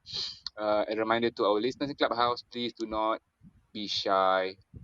Just press on the palm icon at the bottom of your screen if you have a question or you like to ask, you want to share your experience or just portray your train of thoughts. Just press on the palm icon, and our moderators will put you up as a speaker. And those watching our YouTube live stream, feel free to drop your remarks, your comments in the comment section. We will pick them up accordingly. Zahira, moving on to you. This is a question that I've reserved from previous 3 Clubhouses session. Yeah, something about gender biased. All right. In I Love Quran, you guys, you do social impact approach as part of I Love Quran's business operations. And being a female entrepreneur, I would say yourself. And what are your thoughts about the scene in Malaysia? Do you think we have enough number of female founders? No, definitely. So I mean, even in our cohort, the current batch, there's only two of us ladies. Kan, I'm me and Jasrina. So it's 2 out of 8. That's just 20% of the population. Yeah. So I think there's a lot more support, and I've been listening to a few different talks and on this issue. Even in America, it's a big issue. There's a lot of support that needs to be given to women entrepreneurs. I mean, there's a lot of entrepreneurs. There's a lot of maybe SME micro businesses by women, and the struggles are different compared to men because of the the daily responsibilities, the family, things like that, and so The in drama, America, the drama the like your ex-employer. yeah, I'm just gonna push that drama aside because yeah, men have drama too. You guys have your drama as well, right? Go ahead, go ahead. Just pull it Yeah, straight. so a lot more support needs to be given in a different way because it's a slightly different challenges that the women entrepreneurs are going through. So yeah, I mean, definitely I would love to see more women entrepreneurs. That's why in my other school that I have, Khadija Learning Center, we do a lot of entrepreneurship programs for the students and for women entrepreneurs. So we have some support groups for women entrepreneurs as well under Khadija Learning Center.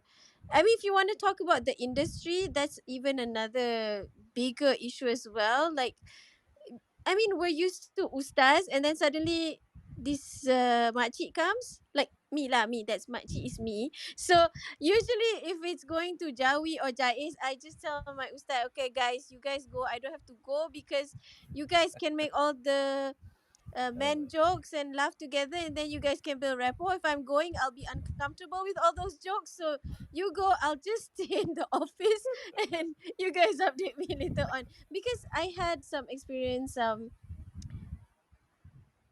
Sometimes maybe the men are trying to be humble. Maybe they're trying to be nice. They don't look at you. They don't talk to you, and then they just address the ustaz. So I'm like, what's the point of me going? I'll just stay in the whole in the office, and then let the men talk to the men where they can talk more comfortably. So that's a big issue as well. And even sometimes inside the company, I mean, it's a struggle as a woman founder and a woman CEO in an industry traditionally dominated by male scholars or men. And yeah, so I mean, I don't know how my team members also start feel when they have to get orders from this makcik kan. So I mean, it's maybe it's challenging for them, but alhamdulillah they've been very open about it.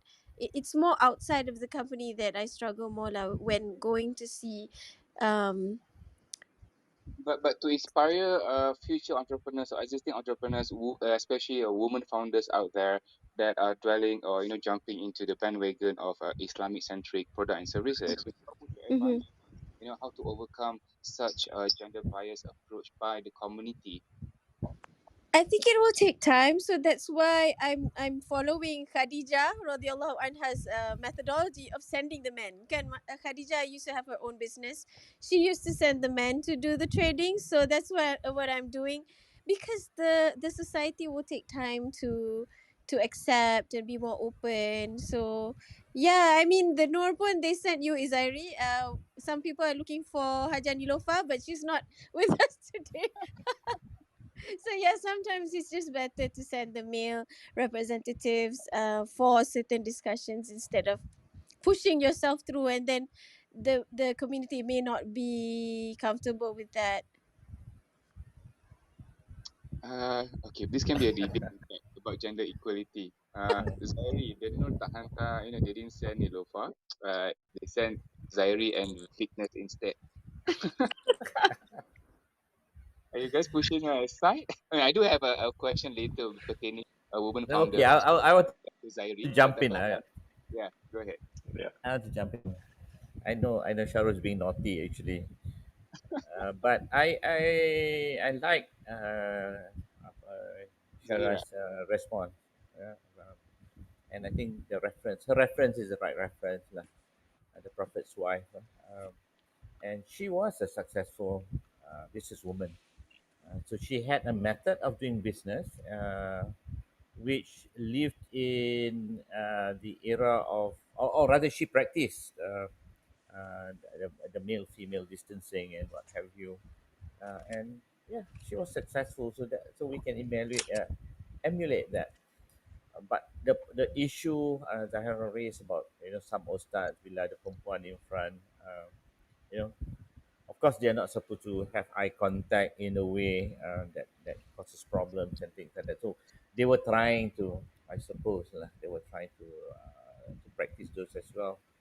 Respect. I remembered, even if you go to places like Jeddah dan sebagainya. Jeddah is actually quite advanced really. But you speak to the Arabs, they rather speak to a male than a senior female. Even if it's a mother who has a 10-year-old child, male, they would rather speak to the 10-year-old child rather than the mother. So that's the level of society they were practicing then. Okay, that aside, I think the question we have is society thinking about women as being second class or not? I'm not sure in this country, because we've got great women leaders anyway. We've got great women entrepreneurs in any way, but maybe we don't have enough of them. Yeah, I agree, because they are easily distracted into other things, uh, family life, for example, which is not wrong, and I think is very noble. But that is where they prefer to be rather than doing other things. So I guess the issue is how can we encourage them to come out and really spend time to do other things which they could excel even better. For example, being a woman entrepreneur is a good challenge, uh, and in a country like ours, we actually need, if you ask me, we actually need all of them to be coming out rather than only the men doing all these things. So we need more tenaga to grow the country and for the economic reasons. So yes, and I think the solution will be trying to encourage them rather than anything else. I don't think it's a problem because of bias. I think there's not enough of them. Bias Okay. meaning to say, they are being suppressed. I'm not saying they are not being suppressed. There are men who actually treat women as second class. I can tell you that. But I'm saying that we don't have a major issue on that score. What we have really is there's not enough of the women. I don't know. Maybe that's my view, personal view. Thank you. Thanks, Amami. To echo that, I would ask Zahira. Zahira, you are currently following the GMP USA Cohort 1. It's a Mm-hmm. 9-week program that we are running now, PPV and Magic and USMA is running. And clearly, you stated out of 10, only 20%, are women founders. My question, based on your experience for the past, 7 weeks now, or 8 weeks already, we are almost up to the end. Do you think in Malaysia, at the very least, we need a GMP USA cohort specific only for women founders? What do you think? Yeah, definitely. I think so. I would agree to that because you know what? I think that people, just like what Amami said, it's not that people think women entrepreneurs are less, but some way or another, psychologically or subconsciously, when I think that when a male and a female are put together, the male will win.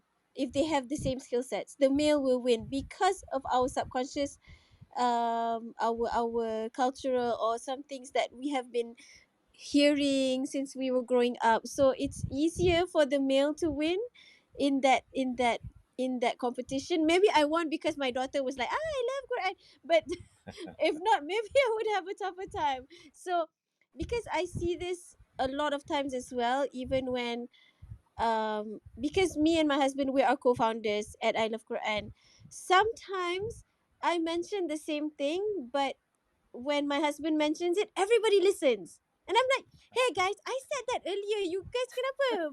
When Faiz says it, you guys are semua macam, yes, yes, yes, yes. When I said it, you guys macam, buat dia je. So sometimes I think that, not that they intentionally do it. It's just something that we grew up with. So it takes time um to unconsciously to get rid of that unconscious or subconscious conditioning. I mean, in normal, I've had great experiences with you guys, with a lot of other people, in helping us grow. Just that it's like small things that happen, which I think if you have a women only program, that would definitely help a lot of women entrepreneurs.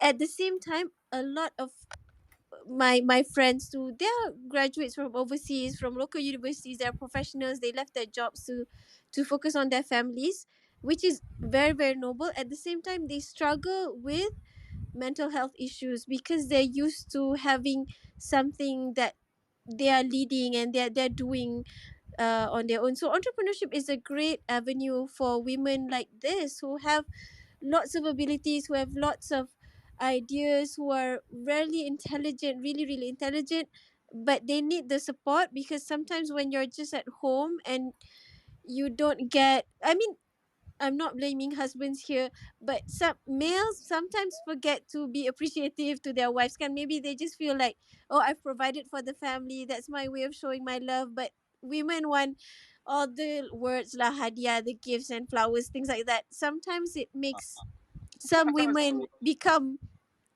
down at home, because they're looking, the only source of recognition they are getting is from their husband if they are housewives, can. So there's a lot of mental health issues, emotional issues that I've seen amongst my friends. And I think entrepreneurship is a great avenue to help them come out of their shells, to meet other people, to get recognition from peers and society as well. I would love to hear from Zairi, because his co-founder in TheNoor is a lady. Nak juga tu Syarul.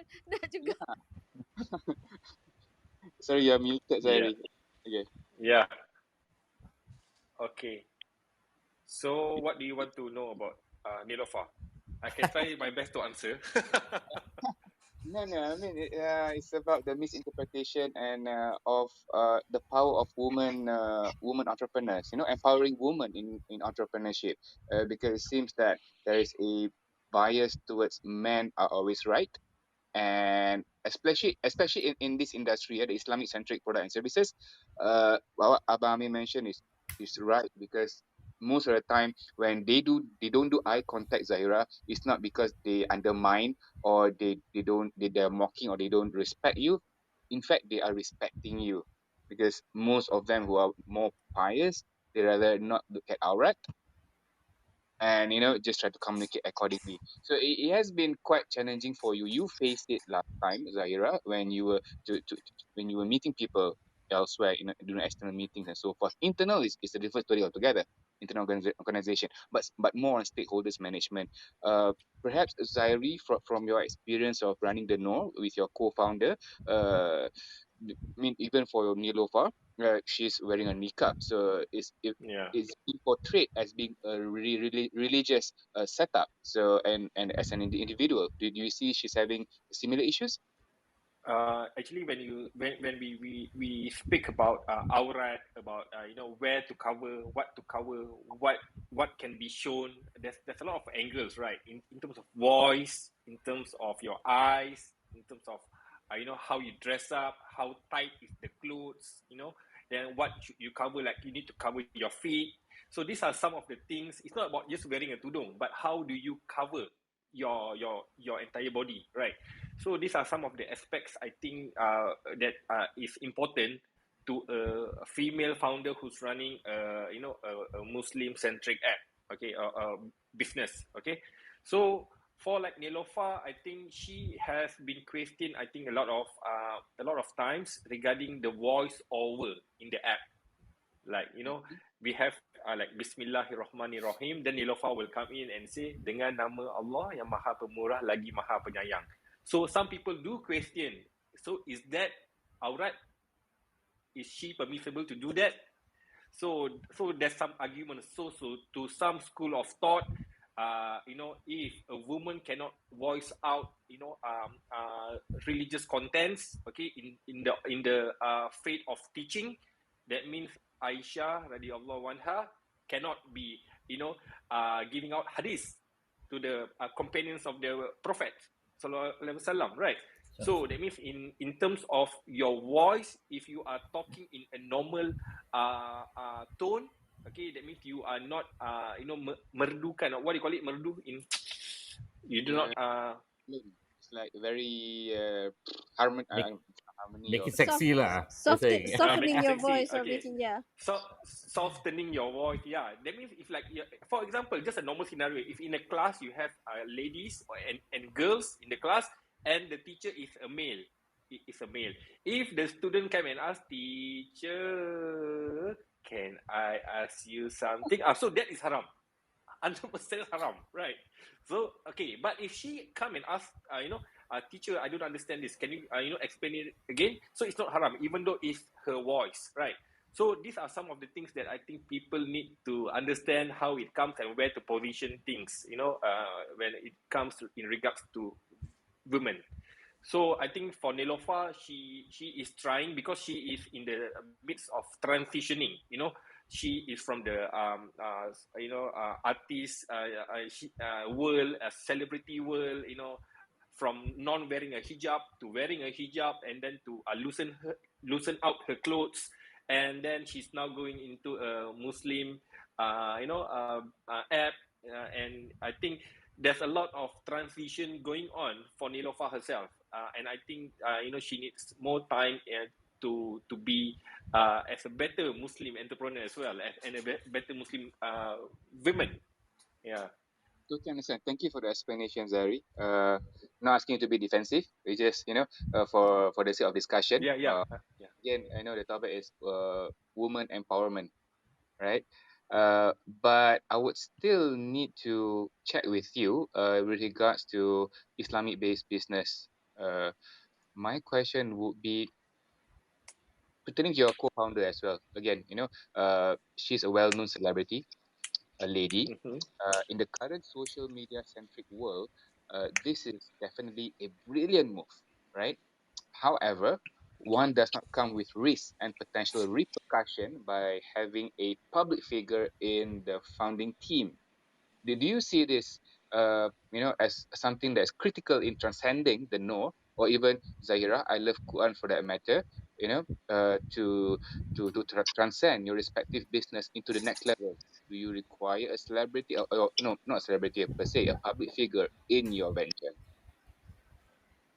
Okay, so basically, before even starting the Noor, the biggest headache that I was been trying to solve is the going to market. Okay, and going to market and having the the user acquisition, getting users onboarding, getting users to download, to reach out to the entire nation. Okay, so that was my biggest concern at first.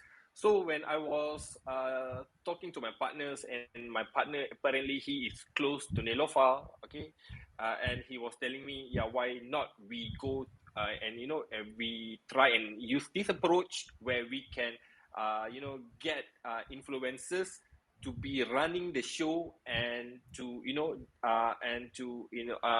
reach out to the mass market. So I was thinking, yeah, in my own list, who is the best celebrity that I can rely on?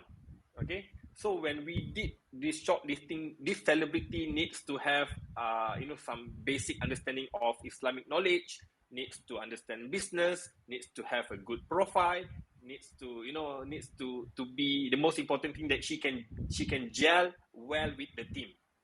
So we have listed out few people, and I think the number one spot was Nelofa, because she was even running her tudong business for at least few years, and we've even purchased her SSM reports from SSM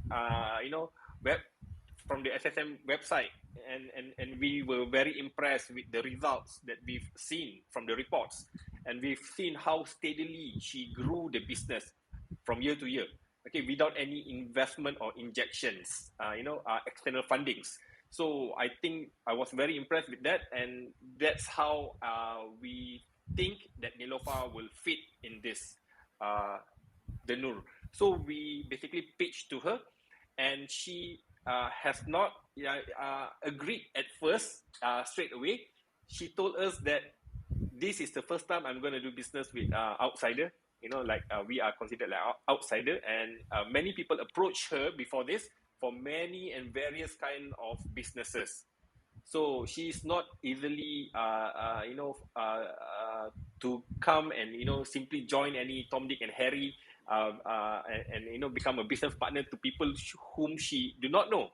So she told me that, let me do one thing. I want to do istikharah and see what's the answer. If the answer is a go, then I'll let you know, and I'll be with the company. So after 2 weeks, she contacted us back, and she said, yes, it's a go.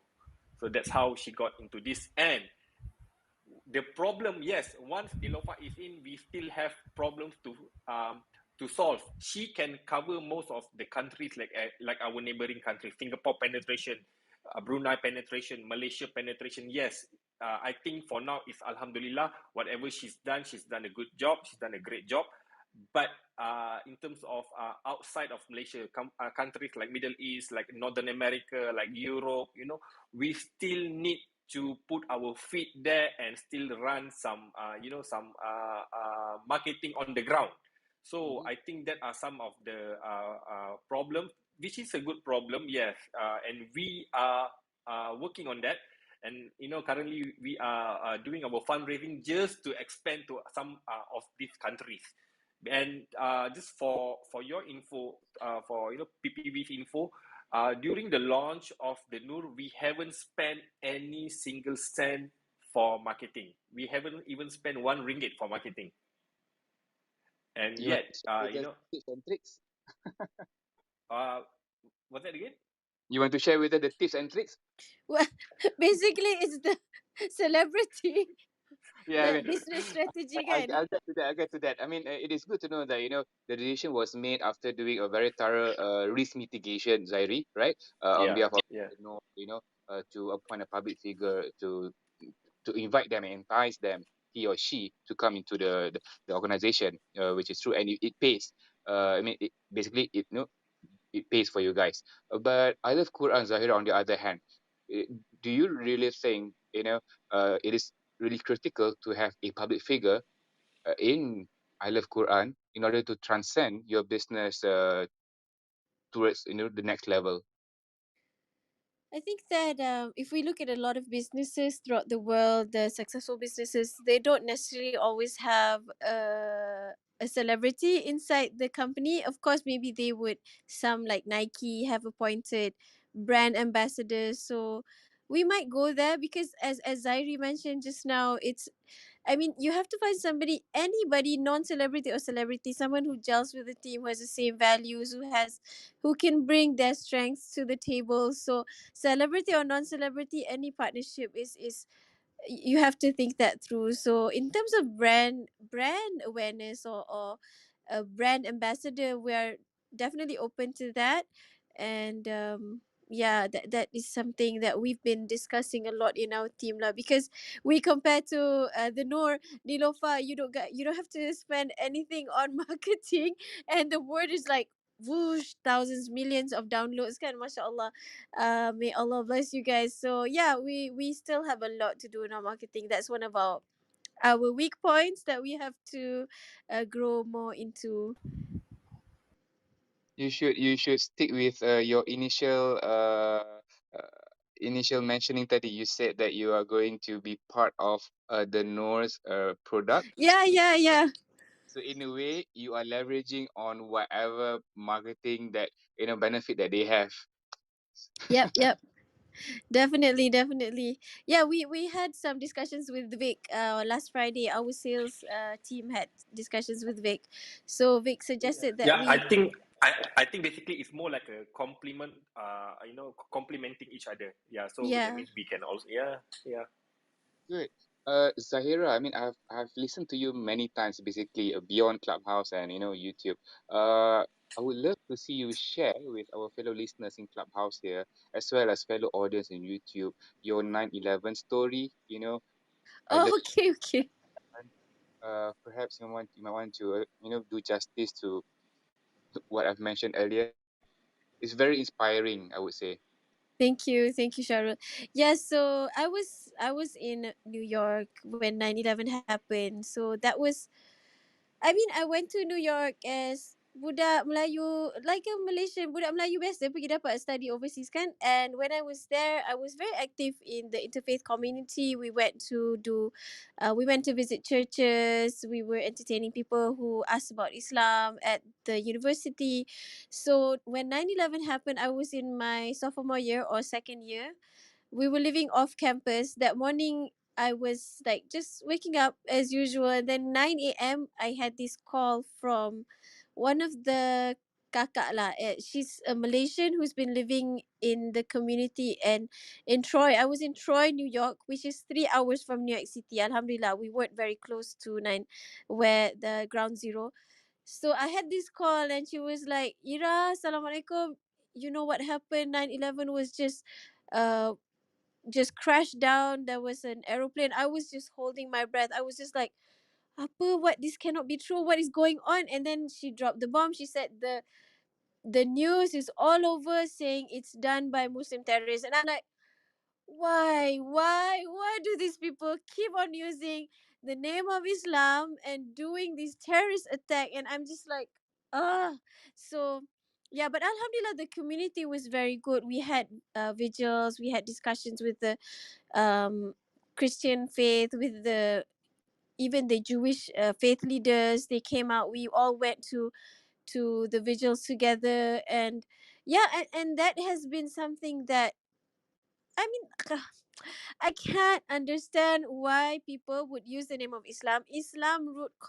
The root word of Islam is salam, is peace, and peace through submission to Allah. And why are you spreading war and killing people without just cause? Like, definitely there's the term of jihad in the Quran and all those things, but there's always a reason. And it's not just like suka-suka hati je pergi langgar bangunan orang kan and kill innocent civilians. So yeah, that's one of the motivations for us at I Love Quran, to give the true meaning of religion to children, so that they don't feel like, when they don't get the true meaning of religion, and then when they're university or when they're teenagers, they're like, oh, I need to go back to the religion, and they find the wrong message, which is the terrorist message, and they start dedicating their lives to this wrong cause. So we want children to learn that Allah, who is Allah? Allah is loving. Allah is. And what is Islam? Islam is world peace. You're spreading this beautiful message throughout the world. And Rasulullah SAW mentioned that he was set down to perfect the akhlaq, which is our manners and our behaviors with people. So how can we be killing people in the name of Islam? Kan? So yeah, Thank you that's for the the story. Thank you for the story. It's a very beautiful story to share. And by having said, perhaps we are almost right up to the end of the session. You might want to do a promo on a reiteration of what I Love Quran is to the rest of the listeners here in Clubhouse and to our fellow viewers in YouTube. Thank you, Sharul. So, if any of you are looking for fun Quran classes for your children, if your children are crying, they don't want to go and learn Quran, they are crying because they don't want to see their Quran teacher, then you definitely have to try out I Love Quran. We have free trial classes. Where your children will definitely want to come. Our students at our center will be upset if they don't have class. So it's the opposite of what I went through. I was crying in my Quran classes, but our students will be like, minggu ni tak ada kelas ke? Kenapa tak ada kelas minggu ni? So they really look forward to their Quran lessons. And my little I Love Quran star is here. So thank you everybody. Come and join us at I Love Quran. So I So love cute. Quran.com. Finally, my wish came true. Thank you so much, Zahira. uh, Thank you, Zahira, for the quick promo. And Zahiri, over to you. Yeah, thank you, thank you. So, thank you for having us. Then, I think we should wrap up because my game is going to start, and we are chasing for the top table. Versus it's very close to Liverpool right now. You So don't I'm want very to get stressed out. started Yeah. on that, bro. Seriously. Not here. Okay. Okay, so just a quick note that we will be launching our Tabung Haji Travels services in the Noor app soon, inshallah, by December or January. So you can book for your Umrah, Sharia guided travels, and then we will have our will and faraid writing. So you can basically do your will and faraid through the Noor app. Okay, and these are some of the new features that we are going to roll out very soon. So those who have not downloaded the Noor app, please do download. And we are now pushing for our Android downloads to at least be at par with our iOS. Our iOS is close to 4.8 million, and our Android is it's very at a saddening state. It's not even reaching 500,000, so it's like 470,000 at the moment. So we would need at least 30,000 more downloaders to hit the 500,000 at least. Yeah. So those who haven't downloaded the Noor on Android, please do download. Yeah. Thank you, Zairi. Thank you, Zairi. Abang Amir, any last words from you before I wrap? You're muted in Clubhouse, Abang Amir? Okay, thank you. Great session tonight. I really enjoyed it. But Zairi, I belum download. I'm not sure whether I will. Oh. Because belum ada keperluan lagi. I don't rely Okay. on my apps anymore because I don't travel that often now. It's not work from home, so belum ada Yeah. need lah. Yeah. But Yeah. yeah, Faham. I think I should be looking at your apps as well lah. Inshallah. Inshallah. For I love Quran. Yeah, I want to revisit that and see what are the things that's available there. My children are all grown up, so not the right market lah, Zaira. Cucu. Allah. Cucu tak sampai setahun, tak sampai 2 tahun lagi, so Okay. tunggu dulu lah. Because we have a lot of grandmas fans who love our classes. One of our licensees is a grandma because she's like, your center needs to be in Shah Alam. Why do you guys not open in Shah Alam? So the grandma is our supporter. So we have that Yeah, target market as well. yeah. Most definitely, I think it's something to support. Kalau tak for anything else, also is because to help spread the what do you call that, the teachings of the Quran in the proper direction. I think definitely, I'm sure all of us will support you lah. Inshallah. Thank All right, you, Abami. inshallah. Thank you, Abang Amir. All right, guys, we have come to the end of our Pixel Play Ventures weekly Clubhouse session. Next milestone for our session is basically the video promo that we're going to play right after.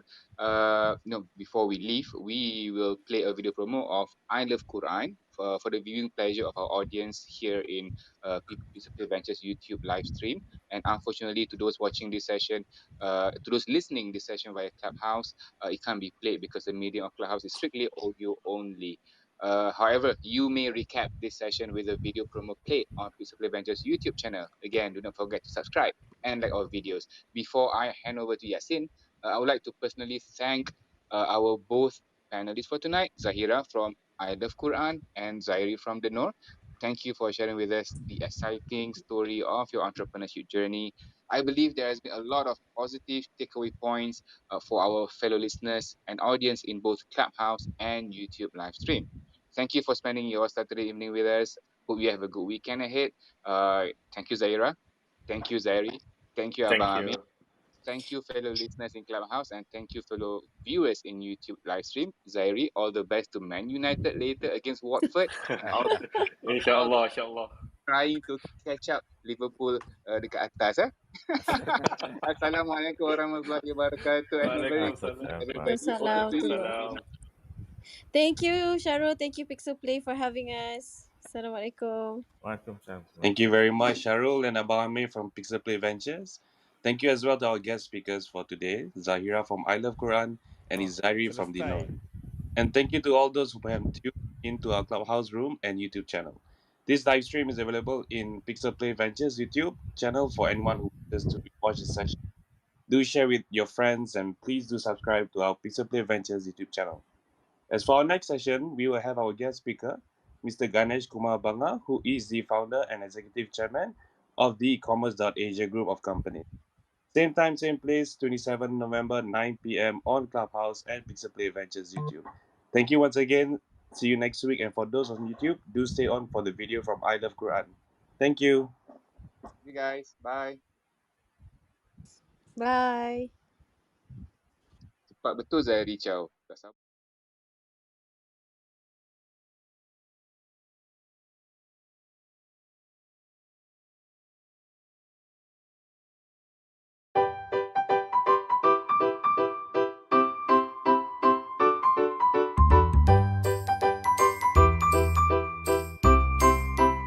Assalamualaikum warahmatullahi wabarakatuh.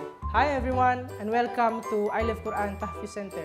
Here in iLuvQuran, we have been running since 2013, implementing fun, creative, engaging and experiential learning in our center for kids as young as 2 years old right up to 15. We have experimented with various methods and leveraged on our findings to achieve the optimum classroom experience. And now, with that experience under our belts, we have developed the iLuvQuran Ilham Kit to share the joy of learning with you.